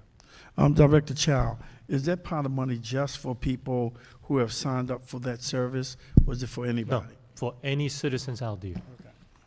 That's what I was asking. Yeah. Mr. Chow, do I understand that who does one go to in Public Works to try to get some of this money? Okay, so in these cases like this, it will come through the Customer Support Services Division, and then from there, it will go to the Bureau Head Office, who Ms. Phillips, who is the Chief Administrative Officer, who actually administers that program. For the Water Wastewater Division? Water Wastewater, that's correct. Ms. Phillips. So, and then do I understand, and this is that some of it's going over there to the Housing Department for Reggie Scriber's unit, where people come in emergencies of all kinds? We tap into any available resources we can get our hands on. And housing has been a great partner to us. Yeah, he's very, I mean, we all go to that office when there's no place else to go, which is often. So it's not a criticism, I'm just trying to figure out where the money is. Yeah. So it's in Mr. Price's office. Water, Wastewater, Ms. Phillips, and Reggie Scriber, Deputy Commissioner Scriber in his division also has some of that to help out with water leakage problems and perhaps other things too? That's correct. Thank you. Does that $50,000 come out of the general fund, or is No, that $50,000 is set aside from home serve. So so in this case, let's say 10,000 households have signed up for that service, right? So from there, they set aside $50,000 from their total take-in aside earmarked for Baltimore City for our referrals only. Okay, and then that's part of that's part of the agreement That's correct. that the Board of Estimates approved. That's correct. For HomeServe to operate in the city. That's correct. Got it. Is it annual? And that's annual. Annually. Okay, thank you very much, Director. St. Ambrose Housing Aid Center? Oh, pardon- Councilman I'm Stokes. sorry. I'm sorry. I just have a question. The 50,000, is a one-time? Is that it? I mean, once it's exhausted, is there going to be It's some an more annual money? put back? contribution. I'm sorry, I didn't hear you. Annual. Annual, okay, thank you. St. Ambrose?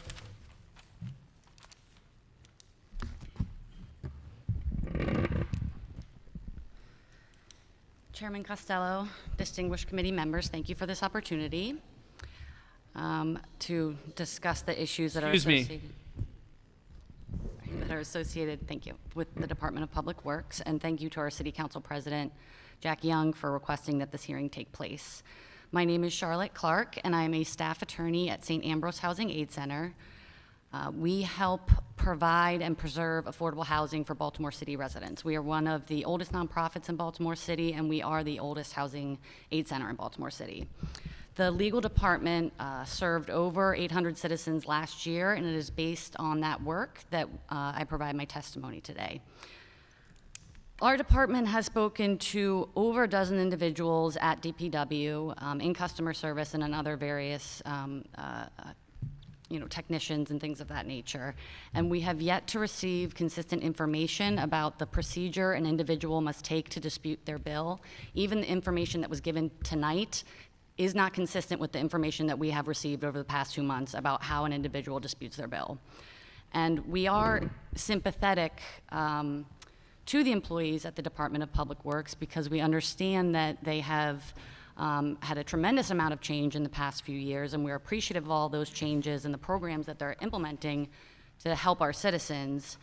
And we do understand and want to make clear that we are not asking or soliciting the city for any free services or to pay for everybody's water.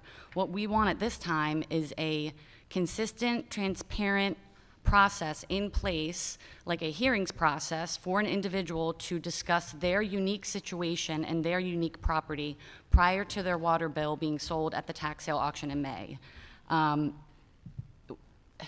From our experience, as I mentioned earlier, with the 800 clients that we served last year, every single resident in this city is different. Every single property in this city is different.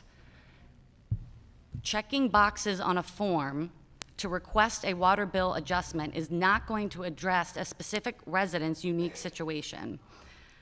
And eliminating the informal conference hearing was essentially ripped away the only avenue that a homeowner could discuss their unique circumstances. I provided in my testimony my written testimony, several different examples. I'd like to focus on one right now of one of our clients that contacted our office in the beginning of February. In the beginning of February, her water bill was over $40,000, and there's only 2 people in her household. Her last quarterly bill in September was just over $7,000. At that time, she immediately contacted DPW and requested a turn-on, turn-off test and a meter field investigation. The turn-on, turn-off test determined that there was still a high amount of consumption, so then they scheduled the meter investigation. The technician came and conducted an investigation, but unfortunately, he conducted the investigation on a wrong meter that did not associate with my client's property, and that incorrect investigation report was uploaded onto my client's account. At that time, my client hired a plumber because obviously this needed to be addressed by somebody that was not a technician of the Department of Public Works. The plumber performed their own meter investigation and certified that there were no leaks in the home and that there were no leaks from the home all the way up until the water meter. There were no flags on any account on her account or whatever account that was associated with this high consumption. DPW did not recognize their own mistake until we started our own investigation. May I continue, please? Thank you. In the interim, DPW sent our client a repayment plan for $7,000 a month for 6 months. Therefore, with our help, she requested a new turn-on, turn-off test and a new water meter investigation. The test was performed, and for the second time, the Department of Public Works tested the incorrect property and uploaded that information onto my client's account. And I actually provided the committee with a packet of information and pages that indicate which property was tested, not my client's property. I can give that to you later if necessary. So after this second investigation with the incorrect property, 2 days later, another technician was scheduled and came out to my client's property and performed another field investigation and indicated in his report that the wires were tangled on the meter and then untangled the wires. However, for the third time in the past, I believe since December, the incorrect property was tested, and that information was uploaded onto my client's account.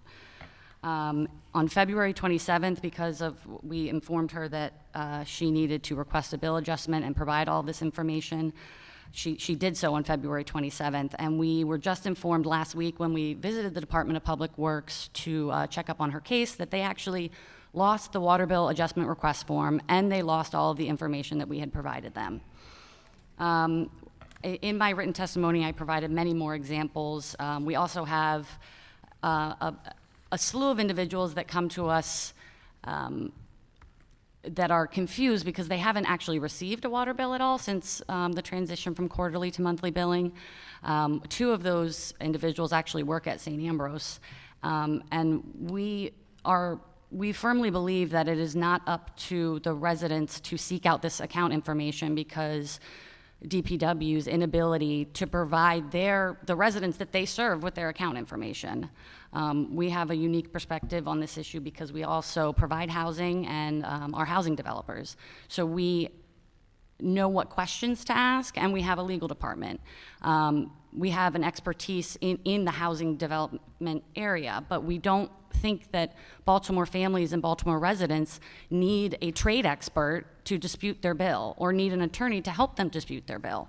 We believe at this point and hope that we can work with the department, and we're a part of the tax sale work group trying to work with the department, but have not been able to reach any type of solution to any of these issues, that there needs to be something that's put in place where an individual can be heard about their unique situation and confront the Department of Public Works prior to potentially becoming homeless because their water bill lien is sold at the tax sale auction in May. And that is what we are requesting for a fair hearing process to be implemented. Thank you. Thank you for your testimony and everything St. Ambrose is doing.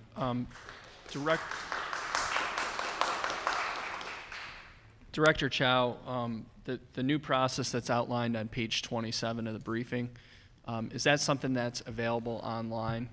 And if not, is that something that we can get online and also have hard copy printouts at the Woolman building? So yeah, looking at my communication chief, that is online now. Okay. Can we just make sure that that's, and I'll take a look once online here, but just make sure that that's very visible on DPW's page so that folks can get to it. And I imagine you also have hard copies of this available at the Woolman building for when folks come in. Excuse me? Yeah. When citizens come in to, no, I was referring to just page 27, which outlines the process to appeal or a complaint.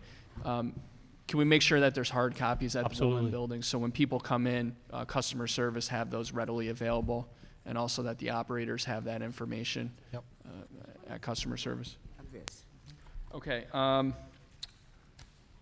University of Baltimore School of Law Community Development Clinic.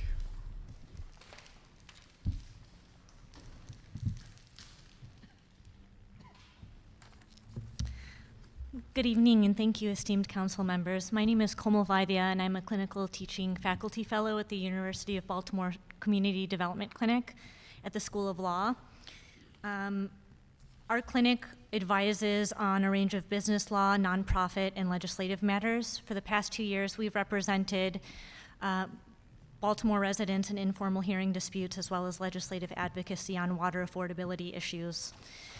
I'm here today to hopefully uncover some questions that will promote standardized, transparent policies and procedures that reinforce the constitutional mandate of procedural due process. I think what we've heard from other advocates today and through testimony that you'll hear later is that there's some serious concerns about the DPW's ability to account for, keep records, and apply consistent policies and procedures on water billing. I would like to dispute that the amount that customers are billed represent actual consumption. We've submitted some written testimony in advance, so I don't want to specifically repeat that testimony, but we've worked with customers who have actually taken efforts to hire plumbers and repair leaks on their properties, but still experienced high bills. And have also made efforts to enter into repayment plans only to have experienced their payments being lost or not properly accounted for. So what we're hoping that the questions we submitted will uncover is, why that informal process hearing that allowed for customers to attend an in-person hearing and present evidence and have a fruitful discussion as to why their water bills were high and what they could do to dispute that. Why was that eliminated? And what transparent procedures and policies can be put in place with clear factors and made in a place that's publicly available. That's all I have. Thank you. Thank you. Pro Bono Resource Center.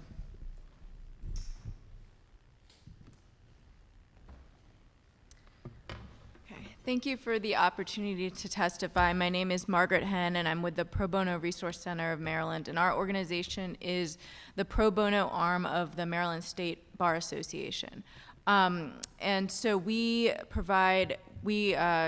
recruit attorneys to do pro bono work throughout the state of Maryland. One of the areas that we've focused on in the last several years has been issues regarding tax sale and utility bills, and we actually work on some joint initiatives with Maryland Volunteer Lawyer Service, who spoke earlier. Last year, we had volunteer attorneys provide free legal service to over 100 people with water utility billing dispute. And I can say that only in the past week, we've gotten about 60 calls related to the tax sale, which is coming up, and usually about 80% of our tax sale clients do have water bill issues. So I haven't had a chance to go through all of those yet, but I anticipate that that's an issue that's recurring this year. I am here primarily because of my concerns with this new complaint process and with the removal of the informal conference process.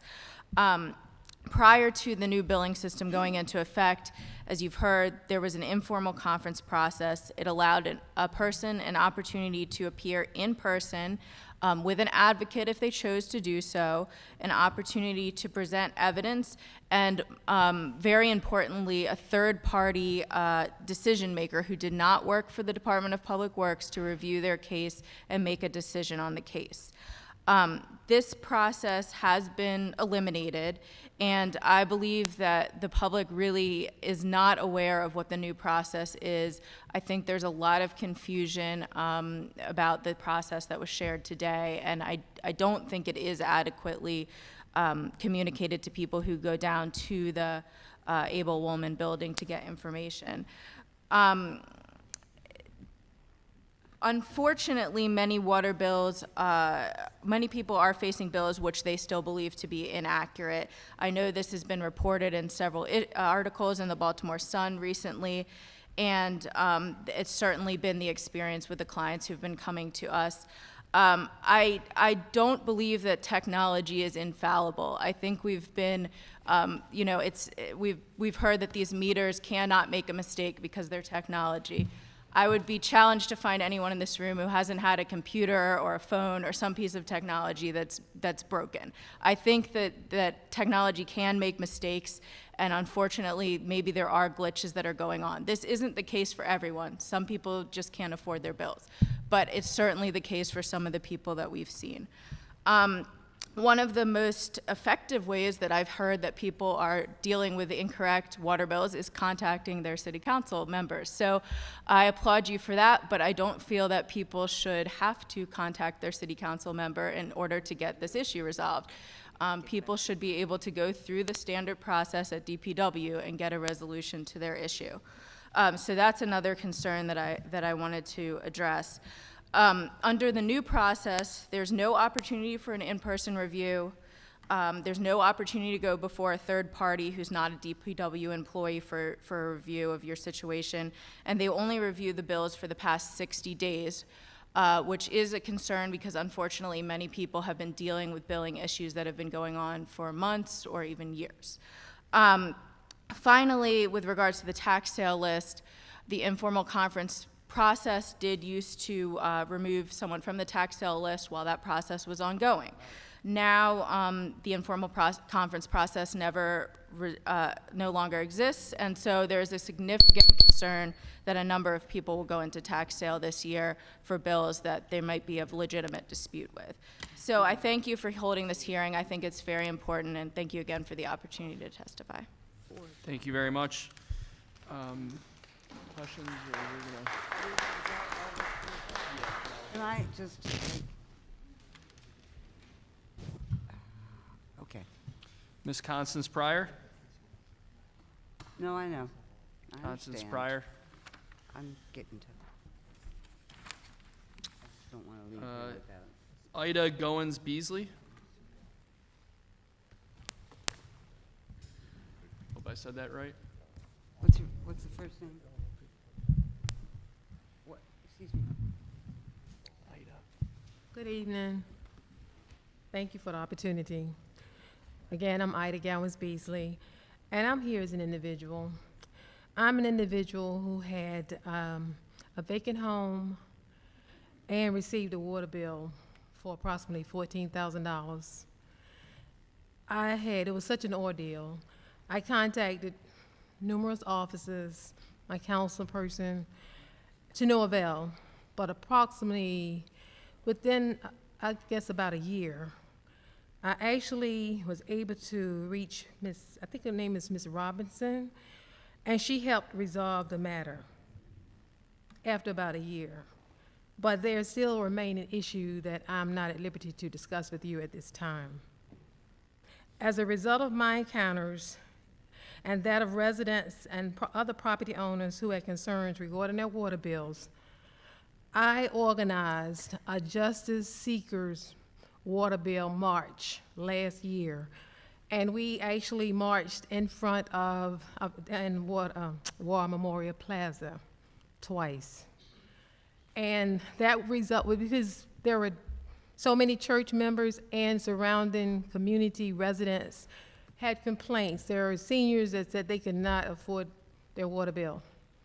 The water bill was more than their incomes, their pensions. So that was also motivation for me to get out. I felt that it was necessary to do something as a resident, not just for me personally, but to see seniors, well, I'm a senior too, but seniors older than myself, sharing those experiences, and they could not get out to do those things that we were able to do. So that's why I'm here, one of the reasons, and I also contacted the Department of, the Director Child's office requesting someone to come to my church because we had an organization and we actually wanted someone to come to explain this new system and to be able to talk to the residents, like more or less one-on-one. And you're talking about the senior program, you know, that would be able to actually communicate with them for persons who may not have that computer, that technology, would be able to have persons there one-on-one. So at this time, I'm still requesting that if someone would be able to come from city council or whomever. Marcia, can you get her contact information so that she can get someone to come out? Okay. And we'll get someone out at your meeting. Thank you very much, ma'am. Thank you. What's your church? My church is Wayland Baptist in Garrison Boulevard, 3200. Ms. Collins, we'll get your contact information, okay? Thank you. Linda Weaver. No, you out of order. The sheet's out of order. I was the first one to sign up, and we've been waiting here for some time. So I've got,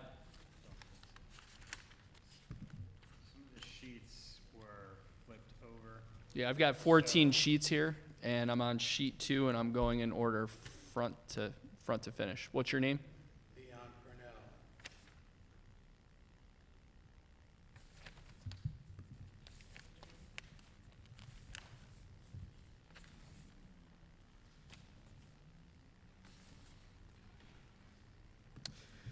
I don't even have you on here. Give me 1 second, okay?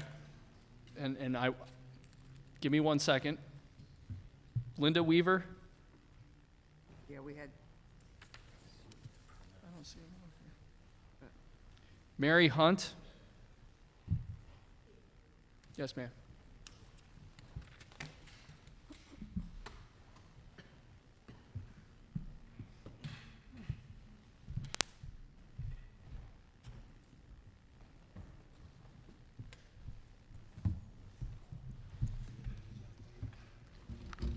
My goodness gracious. Podium. You really do. Good afternoon. It's ridiculous. Thank you. I'm a little nervous, but I'll try to do the best I can.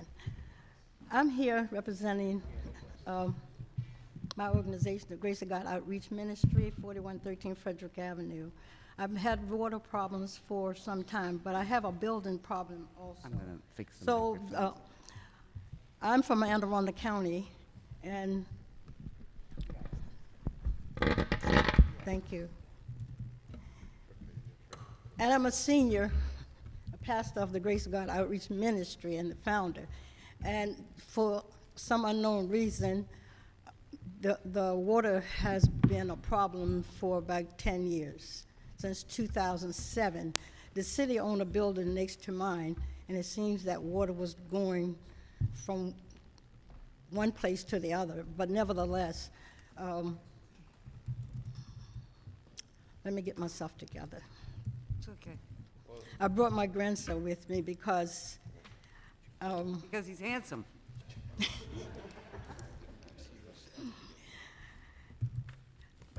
How y'all doing? My name is Ahmed Ajayi. This is my grandmother. What? Oh, how y'all doing? My name is Ahmed Ajayi. This is my grandmother.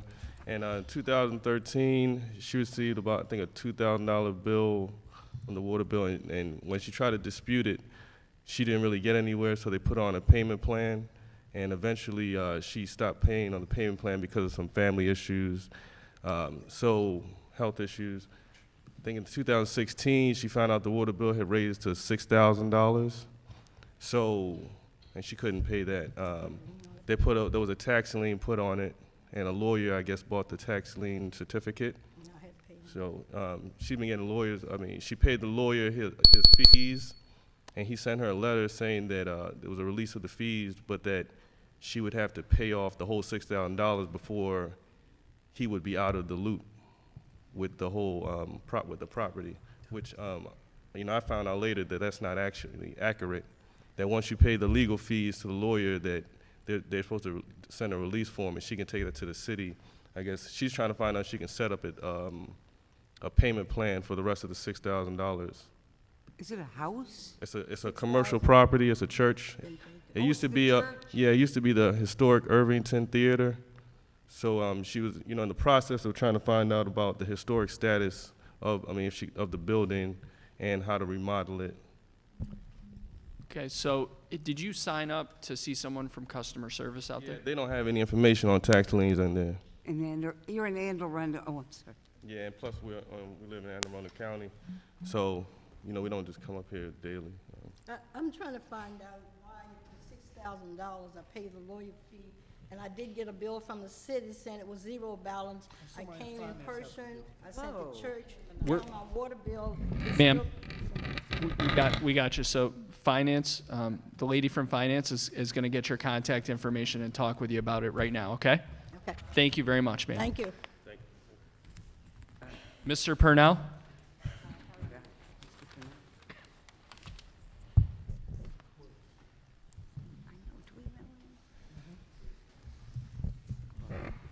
Good evening. Thank you, Councilman Young, President Councilman Young, and Councilman, and I don't say females. My name is Leon Purnell. I'm the Executive Director of the Men and Family Center that provides service to thousands of needy people in this city. We recently had some crazy bills for a building that we don't use water in. We had to borrow $21,000 to pay a bill to keep the main building of this men's center from going into tax sale, which is ridiculous. We've had several disputes with the water bill. We've come down to a hearing and they had a bomb threat. We had to get out. We left, came back, and they were leaving or something. So we never had our hearing. We contacted them. Brian Knight, my staff, has been in touch with them numerous times on the phone, and we still have gotten no resolution. Something's going to be done. I've contacted a lawyer because I want my money back, first of all. Then the next thing you know, I get a credit for $2,000 and some after we paid all of this money for lawyers' fees and everything else. So, the communication is poor. They say the system is better. I think it's bad because it's actually taxing the citizens more than they were when they had it quarterly. You're getting the customer service fees for each month. You're getting the sewer fees and so forth for each month. Tally them up, and it's not even close to what it should have been for the quarter. So, though I've heard a lot of good things about this system, I haven't seen them in action. And that's what I'm about. I want to see it in action, and it's not getting down to the people that I represent. Now, we have seniors that come there that know nothing about getting any breaks on their service. If that's something, it should be out to everybody. It shouldn't be a secret. You have people that you call down there, you talk to, you never talk to the same person ever. And that's sad. You have, we talk about bills. I heard President Council say that his daughter is washing her clothes at his house. I understand that because in one of my buildings, I got the exact same bill to the penny. You tell me how that works. That's ridiculous. The exact same bill to the penny. And that's two separate times. And one of them was when we were doing holiday gift baskets and so forth. We're not even in the building. So, there's a lot of flaws here. It's a shame that I'm going to have to do this, but I want my money back because we had to borrow a lot of money to get this thing out of tax sale.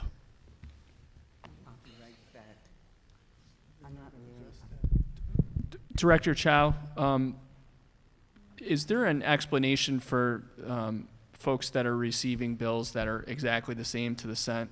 I'm pretty sure you've told me about that in the past, but... Well, again, depends on when that bill, what we're talking about, right? Back in the days when we had minimum bill, absolutely. Because if it's minimum bill and then it's billed by 10 unit, and then if you use anything less than 10, you get billed exactly the same, right? In the current cases, remember, we bill based on, we rounded the number. So if you use 4.4 cubic feet, right, versus someone using 3.6 cubic feet, you round it to 4. Right? So in that particular case, yeah, it could be exactly to the penny. But if you're looking at a longer period of time, multiple months, you will see the differences then. Thank you, Director. This wasn't that long ago. I want you to know this was not long ago. And, I even had a... Sir, I'm going to give you 30 more seconds, but if you're going to speak, please come up to the microphone because this hearing's televised. Tell them this. I had a bill that I got billed for consistently that was incorrect. They told me that these were accurate readings. So I went to the basement and I looked at the meter. The meter was disconnected. The cord was disconnected from the outside where that little black box was. It was no longer there. And they were constantly telling me that these were accurate readings. When outside, there's no meter outside.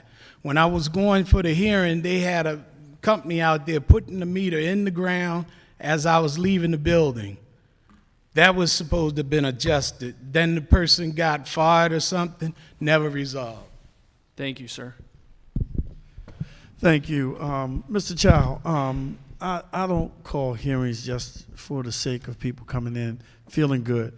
Is somebody going to address that issue? Yeah, I mean, With that's him? what I was reading. It sounds like we are already on top of it. I want somebody, Mr. Purnell, don't leave. Don't leave. We want someone to handle this because I don't have hearings just to feel good. People say what they have to say and then leave. I like results.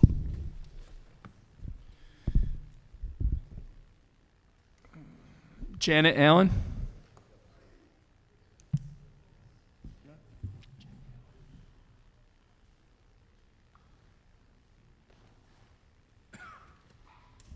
Good evening, Council President and Councilman Costello. How are you today?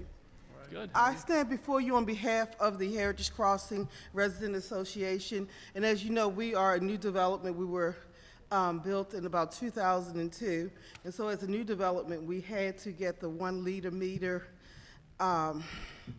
which resulted back then for us to get higher water bills. At the time, Mayor Sheila Dixon was our mayor, and we brought this problem to her about us receiving higher water bills because of the size of our meter, which we had no choice over. And she felt that it was incorrect, and she told us that she had and she made some type of rule that we would pay the same as somebody with 5/8 meter, or 5/8 liter meter, whatever that is. And so when so what had happened was that we are now back to, and when I heard about the new water bill, I knew that we were going to be in trouble and that we were going to be charged higher than people with the 5/8 liter meter. So what we did was that we looked up some information in reference to the 1 liter meter, and it said that people with fire sprinkler systems, that the sprinkler system works so fast that it puts out the fire before the fire department arrives, so it saves people money. It takes the fire department 9 to 12 minutes after a fire starts to arrive, and by that time, firefighters have to use higher pressure hose at the rate of 125 gallons per minute. And a 15-year study in Arizona found that homes with a sprinkler system showed that the average loss per fire sprinkler incident was 2,166 versus 45,000 for homes without the sprinkler system. So I say that the people that have the fire sprinkler system should get a tax credit versus being charged for having this service that's saving lives and saves lives of the people that may of the people that may be in the fire, of firefighters, of property, etc. Also, when I had the opportunity to run back into the former mayor, Sheila Dixon, she stated that she thought that she put in a legislation, some type of legislation that made this permanent, that we would be charged the same amount as those with 5/8 meters, and asked if I could ask for the councilmanic services to do an investigation into this matter. And so I do thank you because I do want to note that it was at one time $60, and now we are going to be charged like $28, so that was a savings. But I still think that we should be charged the same because we're not using any more water. And we are basically helping to save lives, save property by having this service. Thank you for allowing me to speak. Thank you, Ms. Allen. Ahmed Ajayi.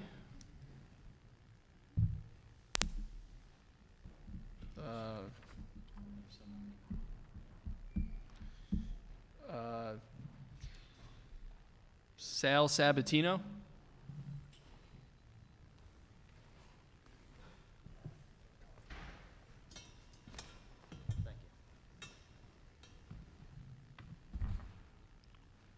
Good evening.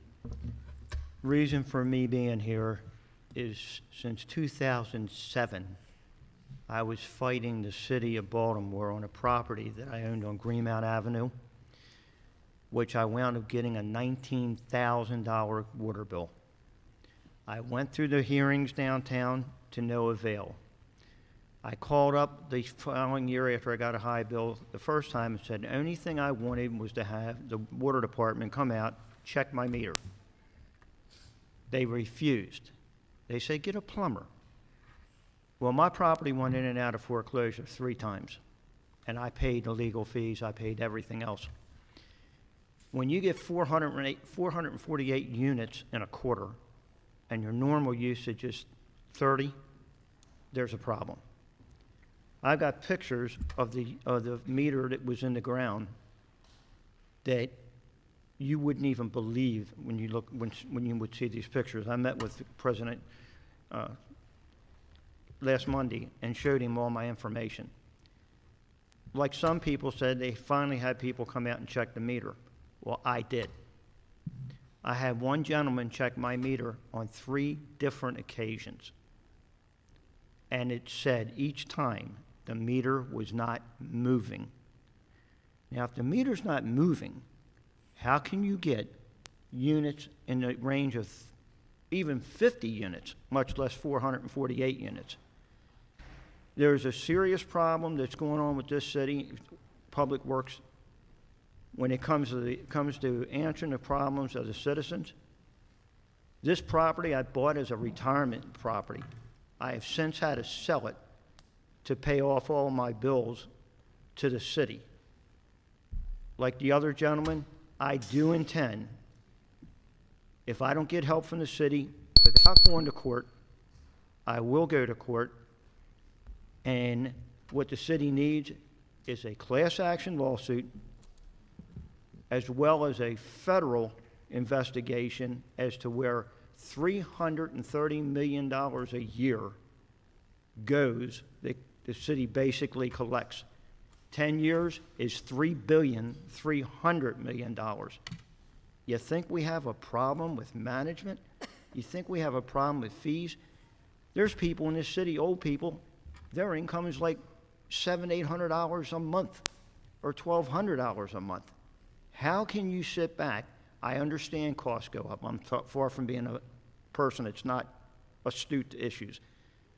But we've got a serious problem, gentlemen, and that is who is going to take this thing and run with it and help these people out as well as helping me out. I've probably got somewhere around $75,000 tied up in since 2009 till 2016. When legal fees, late fees, and everything else. Oh, and by the way, I did get a $10,000 credit from the water department in 2015. And I get a letter from Director Chow that said he would have never authorized that credit. And I'm thinking, really? You wouldn't have authorized that credit. In the meantime, the letter says, and I quote, "Our equipment is 102% accurate." His letter, not mine. I don't know of anything in this city that's 102% accurate, except the dead people at North Avenue and Greenmount in the cemetery. So I appreciate this hearing, and I've listened to a lot of the people in this room, and I feel for them. This city owes a lot of people a lot of money. It's kind of like a fraud when you find out that you've been overcharged or charged for something you didn't receive, okay? And I know you're going to cut my time off, but I want somebody to get in touch with me. I want a meeting. I want to sit down, go over these bills that go back. My bills go back to 2004, so I got a track record. There's no reason for this. People shouldn't have to go through this. They shouldn't be spending already 3 hours down here to talk about something that they didn't mess up. Thank you for your testimony, sir. Marcia, can you have Maria talk with this gentleman when she's done with the next one, please? Tammy and Reynolds Morgan? Tammy and Reynolds, first names?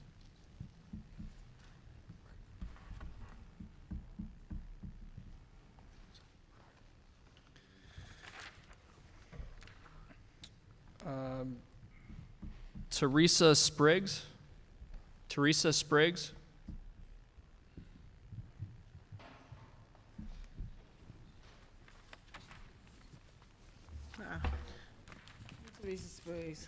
I live in a row house.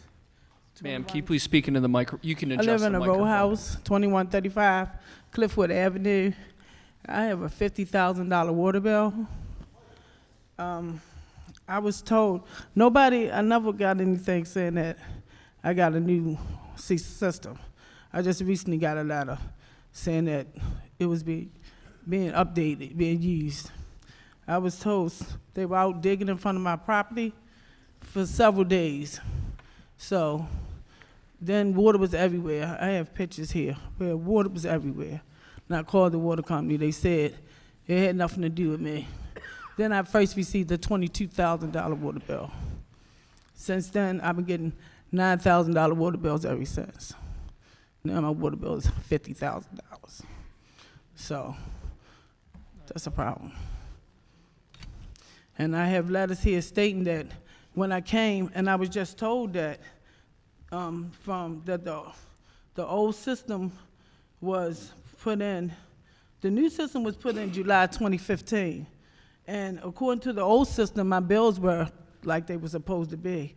But from 4/16 to the present, my bills had been $9,000 a month. The first bill was $22,000. And I was also told that this problem started on September the 1st, 2016. On September the 1st, 2016, that's when all these goings on was. And I have pictures where the concrete is broke up all around my house, water's everywhere. And I called. The first day they started, no, it wasn't water there. By the next day, it was water everywhere. The next day, and I called the first day. I called the second day, still nothing. And now I have a $50,000 water bill, and they talk about taking my home. So it seems like you probably have a leak. Well, this is my problem. I didn't have a problem. I understand what you say about your system. I didn't have a problem at all. They were out there. All of a sudden, my water was off. They? The city.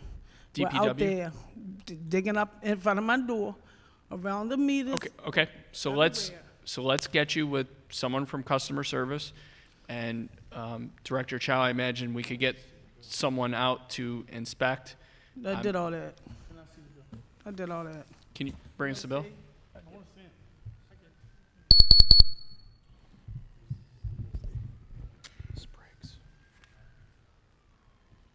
So, I went over across the street to, over across the hall, and I was just told that I should file a claim to the city.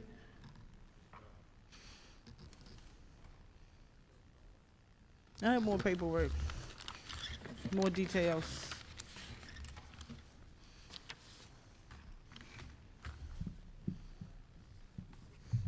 Here, everything, more details. The claims from when they tried to take my property. And the pictures are in there.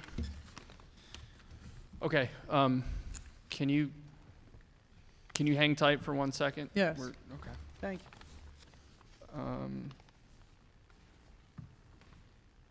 Mr. or Miss Maxsood? Avita Thompson?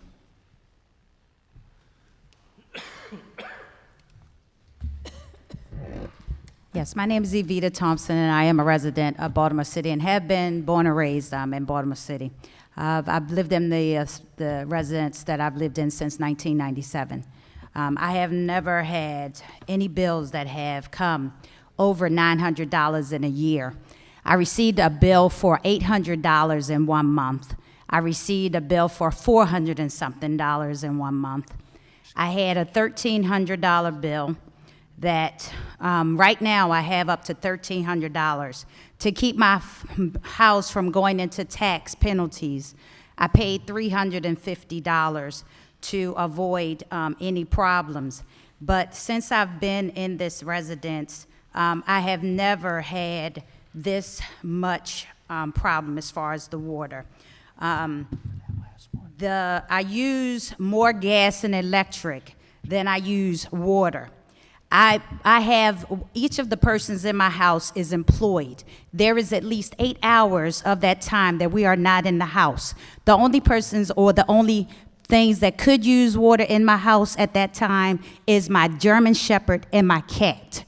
Otherwise, nobody is using water at the time where they're saying water would be consumed. That they're saying that since these water meters have gotten in, my water consumption went from their bar from a tiny notch to about half a notch in 1 month. I have not made any changes. The same people live in my dwelling, and there is no way that I should be paying $800 for something, and I never even got a bill for each quarter. My bills wouldn't even average over $400. They did the increase. We got the increase of $300 and something. It went for $2 something to $3 something to $4 something. Now I'm at $800 a month for bills. In reference to, and then I don't want to be, it says basically everybody doesn't get assistance for bills. I'm a middle-class citizen. I don't get assistance or whatever they're talking about as far as bills. The monthly bills are more than my gas and electric bills. I use more gas and electric than I use water. And to say that I'm getting bills that is what it is now, I say the meters are faulty. Just like they had to pull the red light cameras, I think they need to pull the meters too, because there is a problem. And I don't think everybody has a leak. I even had a plumber, 2 plumbers come and verify the fact that there is not a leak. There is no water around my dwelling that is a problem. What he's saying as far as the leak is concerned, they said the meter is faulty. They said they need to come and change the meter. So I did put an adjustment form and different things of that nature, but there is something wrong with the meter system. I don't know what it is, but just like their technology can be faulty, these meters are faulty. And the people that can't necessarily get to you to make the complaints, everybody don't have access to computers. Everybody don't have access to emails. And you can't sit on, I even have a picture of me sitting on the phone for almost 2 hours waiting to try to get an answer. I am a working class citizen. I don't have 2 hours to sit on the phone to wait to get a response from the water bill people. I have a job. My husband has to try to do it when he's at lunch. He works 8 hours. Y'all don't provide service after hours service after 4:30. Somebody needs to do something, and we're the ones that's suffering for it. That's all I have to say. Thank you. So you're saying your monthly bill normally was 400? I had a quarterly bill was Quarterly bill that was $350. 400. When y'all increased it, it went from like 200, 100 and something up to 200 and something. And when the increase, when they said it was going to go to monthly, it went to 400 and something. When they did the meter change, they came in and changed the meters. I had the only problem that changed in the household was the new meter that they put in the system. Once the new meters came, my little barcode system that they had went from that little tiny piece that I could barely see to that much they said is the water consumption. I have not changed anything. The same people live in my house that lived in my house before the meters, and when they came and changed the meters, this is when my bill went sky high. Is there somebody that can talk to her? All right, thank you.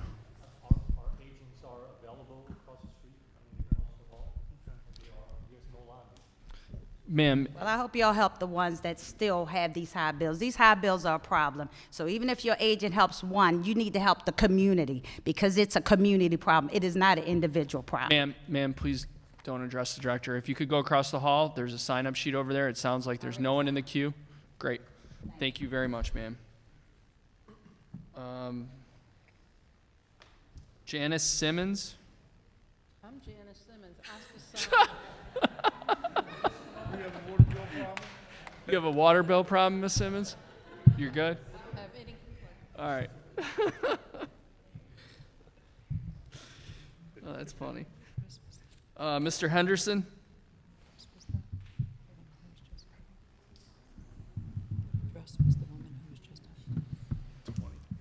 Good evening, council members. Thank you for hearing me this evening. This is my story. I'm a Charles Village resident. I've lived there for about 25 years. I've lived in the same residence for 18 years and always with two people and had a relatively consistent water usage of 4 CCFs for two people, so I guess we are frugal. Last year, in January of 2016, I received my quarterly water bill. As usual, it was for $220. That was average for the 15 or 16 years I'd lived there. I did not receive another water bill for a long time. Spring came, I did not receive a spring quarterly bill. Summer came, I did not receive a summer quarterly bill. On August 24th of last year, my wife logged into the billing system for the water department. This is before the new system was implemented, and checked because we had not paid a water bill since January. We have a statement saying I owe $0 as of August 24th. In October, I received my first monthly water bill, and that was for $14,213. It claims that we'd been using 4,000 gallons of water per day, and this is in a Charles Village row home. I called the DPW to tell them something was clearly wrong, and we set up a schedule to do what I guess is a turn-on, turn-off test, which was scheduled for the following week. I went home from work that night, and unbeknownst to me, the DPW had come, dug a 4-foot hole around my water meter in front of my garage in the alleyway, and turned off my water service. The nice gentleman who had come apparently left his cell phone number on the back of the door tag, so I called him and said, I had a scheduled test for next week. Why is my water shut off? I need my water turned back on. I was actually on my way to DC for the evening. He swore to me that he would get the water turned back on. It would be on when I got back that evening. When I returned that evening, the water was not on. And the next morning, I finally got somebody from the DPW to come out, turn the water back on, at which point they noticed there was, in fact, a leak from an old water pipe going out to the water meter. There was a leak right next to the water meter, underground, under concrete, in the alleyway. There's no way I could have known that it existed. There was never any sign that there was a water issue. The water meter didn't bubble up, there was no cave-in in the alleyway, and if 4,000 gallons of water had been going through there per day for 7 or 8 months, I can't imagine that there wouldn't have been any sign of it. So put me on the side of perhaps there's some fault in the meters. Now, I immediately contacted a plumber who resolved the problem. There was an old water main that was going back out to the alleyway that was basically flowing water back out as the water came in. He fixed that problem, and I tried to initiate a series of contacts with the DPW to resolve the issue. I do not feel that I should be on the hook for $14,000 for, despite the fact that a leak was found, there's no way I could have known about it, and I received no bill from the DPW for an 8-month period when it would have informed me many months earlier that there had been a leak. So I'm happy to acknowledge that there had been a leak, but I think that the DPW bears a certain responsibility for informing me that there was a 5,000% increase in my water usage over an 8-month period. It's ridiculous. I understand now that the new system has plenty of flags in place to notify the DPW if something like that happens, but I appear to be caught in the limbo between the old billing system and the new billing system when they weren't even sending out bills, so I had no way of knowing what my water usage was for a 9-month period. The online portal that was available at the time reflected absolutely no abuse of water usage, and I was left with a 4-foot gaping hole in front of my garage, which prevented anyone from using the garage. Now, I made several attempts at getting the hole filled. Simple request, right? The DPW comes, digs a hole, they can come fill in the hole. 5 weeks later, the hole was not filled. My wife, who normally parks in the garage when she comes home from Chevy Chase every day, was parking on the street. On November 28th, while parking on the street because she was unable to use the garage, she was assaulted by a 16-year-old and beaten unconscious and left on the sidewalk. That was because she couldn't use the garage because the DPW, after 5 weeks, had not filled the hole. From the emergency room, I contacted the very nice water meter reader whose responsibility none of this was, but he happened to have given me his contact information. I contacted him, as I had periodically since the original hole was dug, to ask if he could not get it filled, that at this point my wife had been assaulted and she was now in the hospital because there was a hole in front of our garage. The DPW came the very next day and filled that hole. It's criminal, as far as I'm concerned, that couldn't have been done sooner, and that my wife had to go through that simply because the DPW was basically negligent in their duties. Right now, I have been paying my normal water bill, which is the minute the leak was fixed, my water bills went back down to 4 and 5 cubic feet per month, and I've been paying those bills, and I've left the $14,000 outstanding bill unpaid. I would love to see that just go away. Thank you.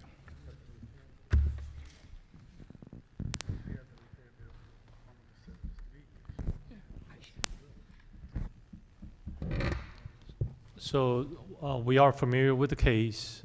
It is with our law department regarding to the claims part. This case sounds familiar. Of course, we can fold in other remedies such as the one-time exterior leaks and all that adjustment, but it is with the law department. We need to let that go through its normal process.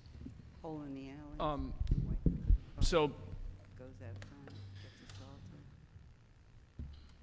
because it's with the law department, I'm not going to touch it publicly, but what I will say is, one, Director Chow, if you could, I'm sure you have Mr. Harrison's contact information, ensure that he's kept up to date on the status of his claim, perhaps connect him with someone directly in the law department. And the second thing is, Mr. Harrison, if you would like, Henderson, I'm sorry, sir. If you would like, DPW does have information on how to get part of that cleared through the what's the term I'm looking for? The exterior adjustment. Without addressing them directly, let me say that the DPW Sir, hang on. So that information will be available. If you want it, someone from DPW can give you that information tonight. Thank you, Director Chow. You can have 30 more seconds if you'd like, but I need you to come up to the microphone. I need you to come up, sir. I need you to come up to the microphone. Thank you. I have repeatedly been in email contact with the DPW, who emails me that they will get back to me tomorrow morning and then does not. So I had to show up here in person because apparently that's the only one way I can actually get someone to respond to me personally. Okay. So we will make sure that you have contact information for someone in the law department who is in charge. Sir, microphone. Sorry, you're on. This is the first time hearing that it is in the law department. No one has told me that much. Okay. So, great. Marcia, can you ensure that Mr. Henderson gets contact information from someone from the law department? Or Maria, thank you. Thank you for the response, Director. Leonidas Folks. Did I say that right? Yeah, good. One for one. I'm Leonidas Folks. Thanks for having this meeting. I purchased a home, 3201 Leaton, full renovated. We did all the renovations. I have a water bill now with no tenants. Nobody lives in that property. The water's not on. Put in new lines from the sewer to the house, brand new. Everything's brand new.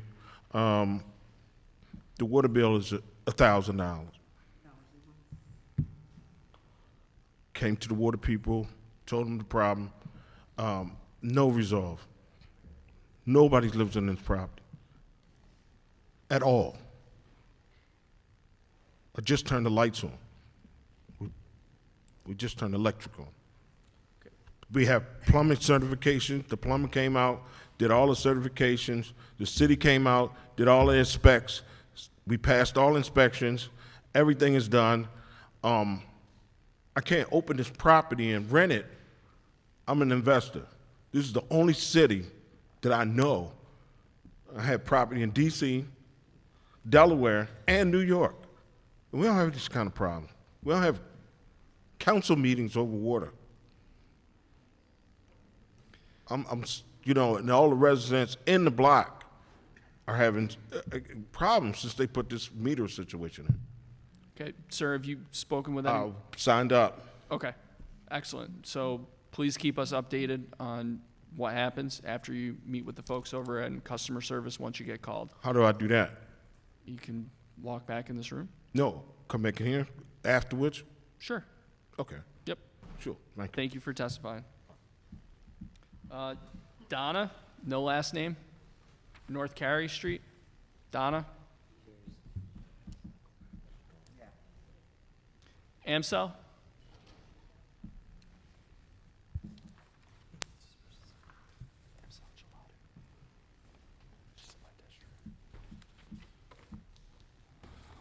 Good afternoon, good evening, Councilman Costello and council members.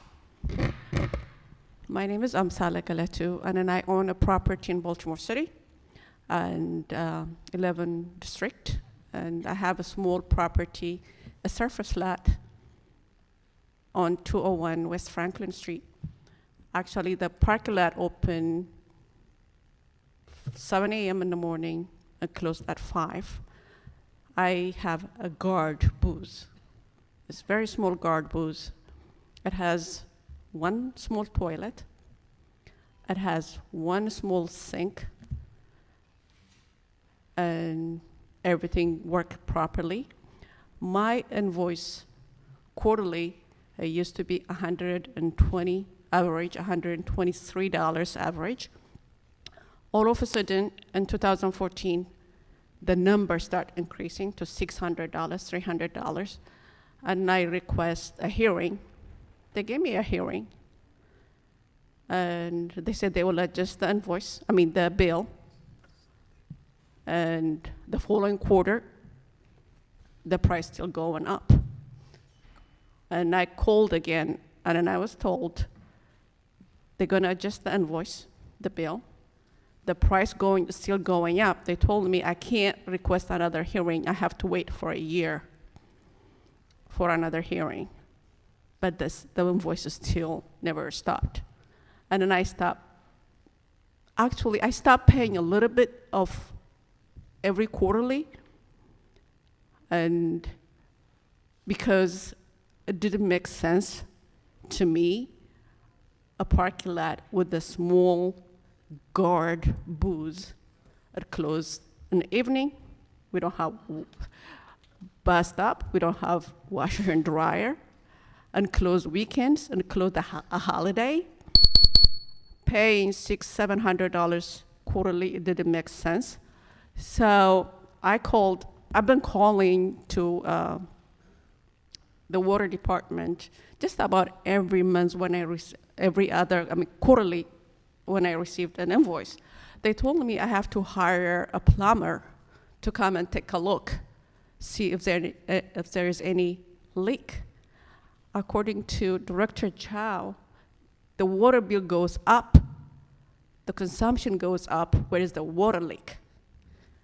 According to Michael and Son, I hired them to come and take a look if there's any leak of any meter. And they wrote me a letter, this is their finding, and they said they opened every hole. They said there's no meter in the area. Around the block, they checked everything. There's no meter, there's no leak. They can't do anything about it. And they gave me, I said, can you put it in writing? I have this. So, Amsel, let's get you connected with Maria, who I think's in the other room.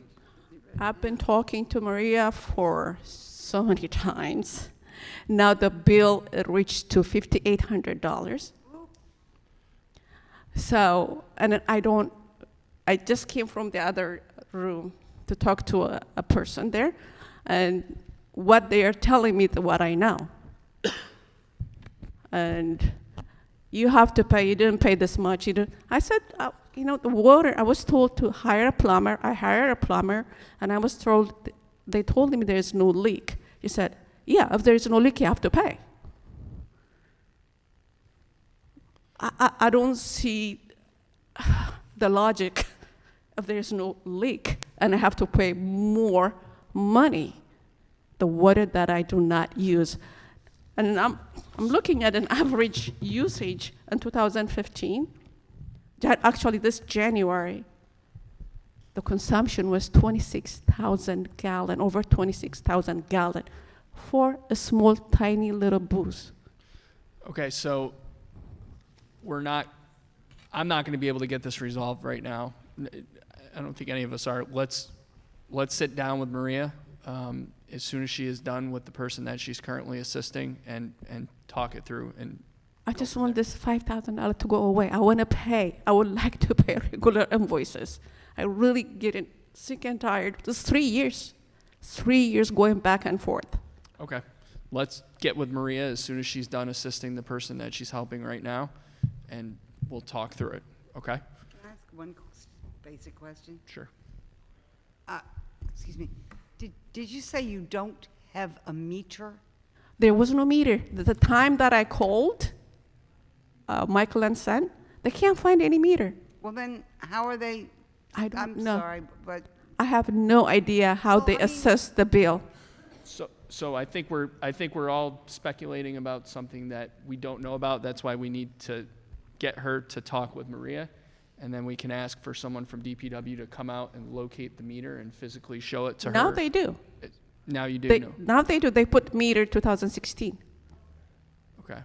They put in a meter? Yep. Now they have meter. Again, I think we're speculating about something that, at least on this side of the table, we know nothing about this specific situation. So let's get with Maria and talk through this with her. Okay.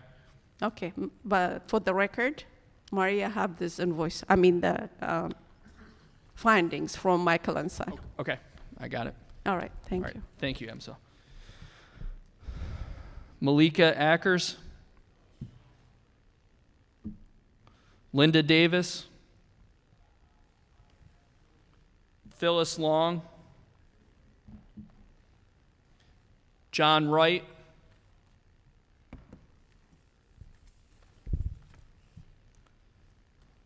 Alice Drinnen,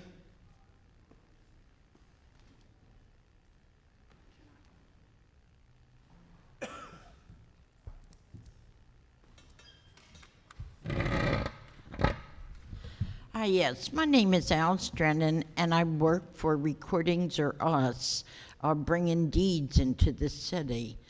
I just want to tell them the water system that you put in new has never worked for us, and it never will. Nobody has ever came around to ask us how we were doing. We bring more deeds into the city and more money than anybody. I know myself, I bring almost 100 deeds a week in, 30 to 40 every Monday I take across to the water department. And people spend $55 for a lien, and you're supposed to pay everything that's on that lien before we can record your deeds. Well, there's nothing for the water. The time you can turn around, your water bill's gone up again. We've never, ever gone through anything like this before. And on your bill, at the top, it'll say date due. Well, if I have a bill, say for Walmart, and it says due date, April the 1st, I pay it on April the 1st, and it's recorded. It's right. Not on the bills that you all give us. It says date due, April the 1st? No, you have to pay it before that due date. So why don't you put on there before due date? Nobody knows what they're doing, and it is so frustrating to us. I've been doing this for 12 years, and I've never, ever seen nothing like this new water system. And then, why buy a lien if there's nothing on the lien but a straight line? You don't put down how much the water is. And every time you turn around, the water has gone up. I go over there on Monday mornings. They say, oh, Alice, the water went up last night. I work for my daughter. She goes on a computer and gets how much the water bill is each time. Well, by the time she gives it to me, the water's gone up again. Nobody knows what they're doing. And they want people to live in the city. Well, do something about this water. You people are driving us crazy. And now they're talking about they're going to the TV stations, they're going to the newspapers, because nothing is working. You would think that when you put such a system in, somebody would have come down to where we are and transferred tax and said, how are you doing? How's the system? No. Nobody says. You can't talk to anybody. The only good thing you did was put 4 wonderful women over there to wait on us. That's it. So, please try to help us. It is frustrating. I work 4 days a week. I'm 81 years old, and I've never, ever. My daughter keeps saying, Mother, you're going to have a nervous breakdown. I said, yeah, I deserve it. The water bills. For going through with these liens. So please try to help us in this water. Now they're talking about in 2 weeks, they're going to make us go in with all the other people that are coming in to pay. Hundreds of people in the water department. They're going to make us get in line with them. Well, if we have to do that, our liens are going to expire before we can get help, and then the water prices are going to go up. So don't make us get in line. Do something. First you put us upstairs, then you put us across the hall from us in finance. Well, that's great. That's fine. But don't put us in these long lines. Okay. Or Let you're me going to ask have you this. problems. Okay, thank you. I'm sorry. When you first started out, I don't know where you work or what lines you're talking about. Tell me. What? I record deeds. In the courthouse? And I work for Recordings or Us. Oh, so you work for a private sector contractor. Right. And, you know, like I said, I have 75 to 100 deeds I bring in a week. Okay, so then you go and then you stand, where do you then have to take those? What line are you worrying? You're worrying about a line, not standing in a line. Where's the line? What? Oh, they're talking about all the people that come into the room 8 in the... In Wabel-Wallman? building. Yeah. And then they have to get in line to go to the kiosk machine and then sit and wait for Okay. to talk to somebody to pay Okay. their bills. Well, there's lines of people, but they want, and we don't have to get in that line now. Because We you can- come every day. Ma'am? Or- Because you come every day, that's what you do for a living. I'm there 8 hours every day. Oh, doing you this work there? Yes, I work At there. Able- I work for my daughter. She owns the company. Okay, and then the part of your job is to take all these lien slips over to You have Able. to take them over to the pay. We have to pay the bill that we have. Then we go over to the water department for them to sign off. But if you get a bill from a counter two where they give you bills, well, when you go over to the water department, the bill is a complete. It's different bill. You know, nobody knows what they're doing. Okay. And it's really frustrating. Do you know what she's talking about? Could you, like, help her?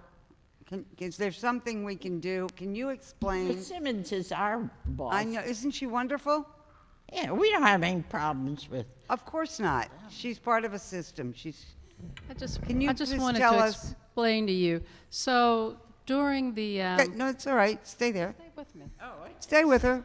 But you can lean on it. So during the conversion process, there was no interface developed for the lien certificate system because the lien certificate system is in the mainframe computer system.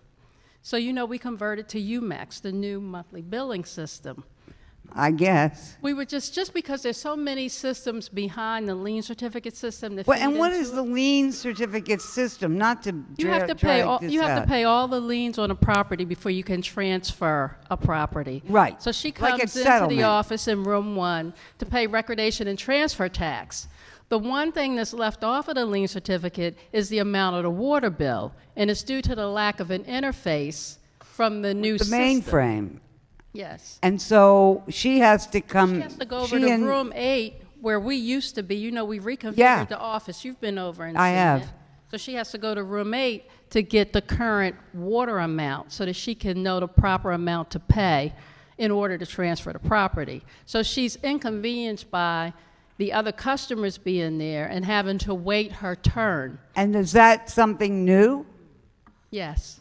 Well, is there a way to expedite the people who have to do this every day for a living? I can try to work with Maria to see if we can make some type of special concession for people who are Who do it all day, like all day for a living? Right. I mean, I don't know. Why don't you? I don't have a knee-jerk response for you, but I can try to. At least if you would just all. This is something new, and is there a bunch of other people like you? Well, not like you, because you're. Yes, yes. And they are business Same, people. with the same. Every day. But they have to talk to a clerk? Or somebody has to tell you the right amounts? Someone in room 8, yes. We have to go to them for them to. And with all your addresses? Oh, okay. It's been jerked around ever since they put in this new water system. Okay. Let's see if we can figure what it is and if there's Okay. anything we Yes, can do. sure. Thank you, thank you. Deborah Lacey.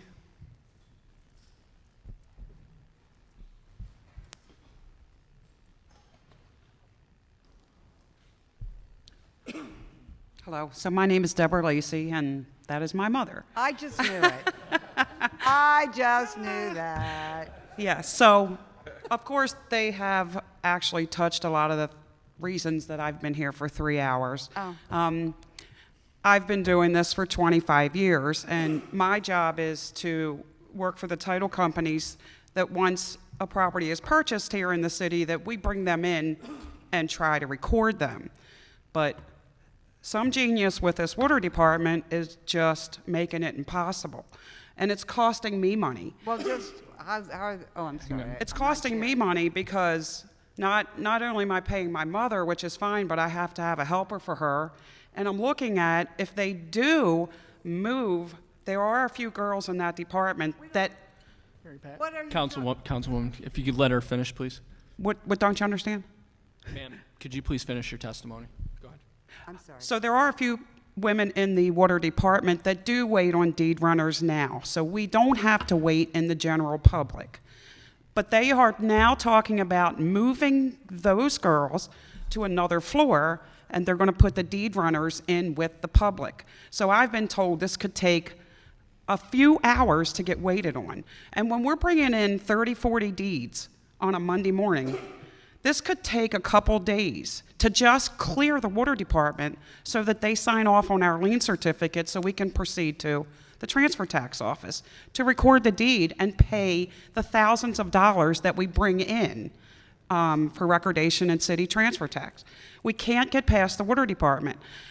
If we pay a water bill on Monday and we do not go over and have it signed off, on Tuesday morning, Mom may go over to have it signed off. It's gone up Monday night. That's a problem. And if we are put in with the general public, it's going to cost these lien certificates to expire because Mom's not going to get through on a Monday. It's going to be Tuesday, Wednesday. I'm going to be paying people to sit over there all day long because we're mixed in with the general public. But if there's one last thing I've got to say is, I sent her down there with 35 deeds this morning. It's hundreds of thousands of dollars that we can't pay to the city because we can't clear that water department. She's bringing half of those back to me tonight. I sit at home on the weekends and I pull the water bill off the system. And it may say nothing's due, or it may say 35's due. By the time Mom walks in there this morning to get that signed off, it's changed. And sometimes I've even noticed, like she'll bring them home to me tonight, sometimes I've noticed payments were made 6 weeks ago that are not on that system over there. I don't understand it. I'm hearing technology, we're getting all this fixed.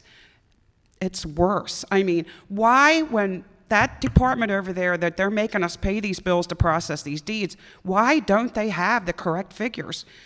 I said it's a scam. They're saying, oh, you owe $300. Well, $300 isn't on my computer when I pull it up on your system. Their systems are different than the one that's on the computer. And I have to sit home every night when my mother brings home another 15 tonight because on Friday I had the money. On Monday it's different. And if the payments are made on the system, I hope you understand what I'm saying.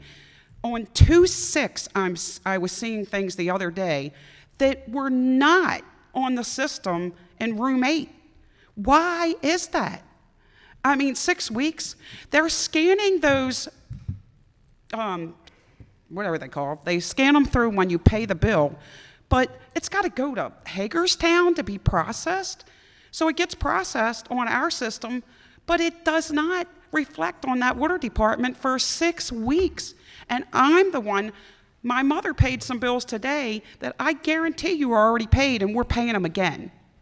And I can't do my job and get these deeds on record because they have it so screwed up over there. Miss Lacey, what did you say is going to Hagerstown? That's where once you pay the bills at the cashier, I understand they send them to Hagerstown to be posted. That's our remittance processor, Merkel. Can you come up, Ms. Simmons? Thank you, Ms. Lacey. And I got a couple questions. Merkel is in Hagerstown, and they process our paper remittances. So if you remit a check or a money order, it goes to Merkel. Do we have We don't have in-house processing. Right. Is there an entity in Baltimore City that performs that function? No, we did a solicitation probably 6 years ago. Okay. So, when is it up for renewal? Excuse me? When is it up for renewal?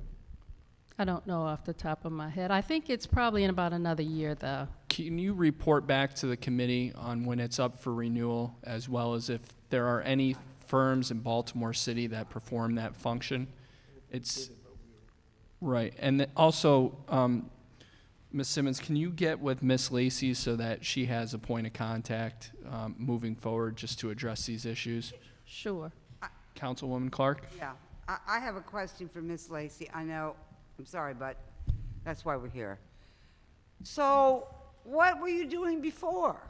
Hang I mean, on, you've been Councilwoman, hang on one second. I'm sorry to interrupt you. If there's anyone else who has not received customer service across the hall, the queue is down to 0 now. So anyone who has a specific billing issue, please feel free to go over to the current room. Councilwoman Clark, I'm sorry. Thank you, Mr. Chairman. Okay, Ms. Lacy. What were we doing before? Just Prior to the conversion, the system was programmed to automatically pull the water amount onto the lien certificate. Right. Oh, you didn't have to go over there at all? No. Well, why can't we, and what happened?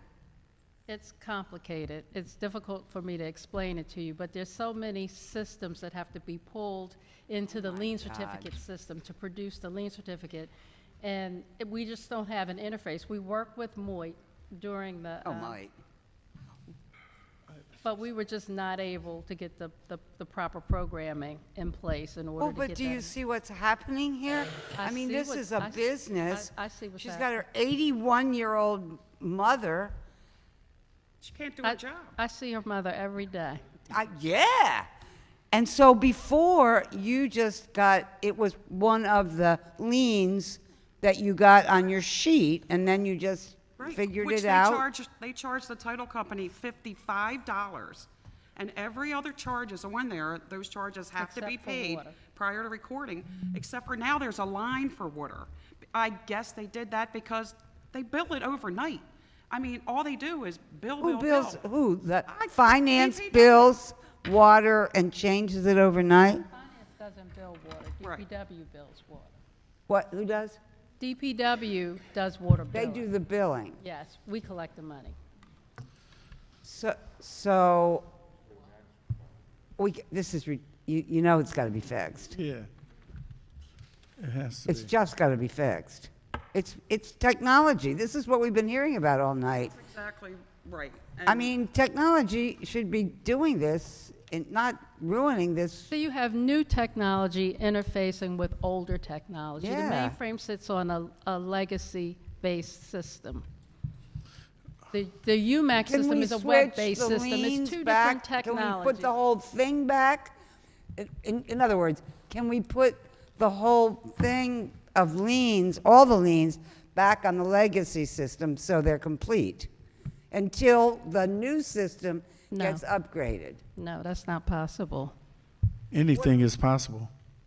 You say, can you put all Let- the let- liens let back me- on the can I mainframe chime from in? UMAC? Where you had it before, where it gave you a complete lien statement. Well, excuse me for 1 minute, Councilwoman. This is money that the city desperately needs, and we putting in a process that's keeping us from getting that money. And we should be working hand in hand to get this fixed. I mean, we talk about modern technology, this system and that system. A system can be programmed to do whatever you want it to do. And I know about systems. I worked at Johns Hopkins, and we went through a whole system change. And we had all that stuff done on the front end and tested. So you can't tell me that this can't be done. We just have to do it. I mean, we're talking about revenue for the city, transfer taxes. I almost cussed, but I've been fussing about this kind of stuff for a long time, trying to get this transfer of money back into the city's general fund. And now I'm sitting up here hearing that it can't be done.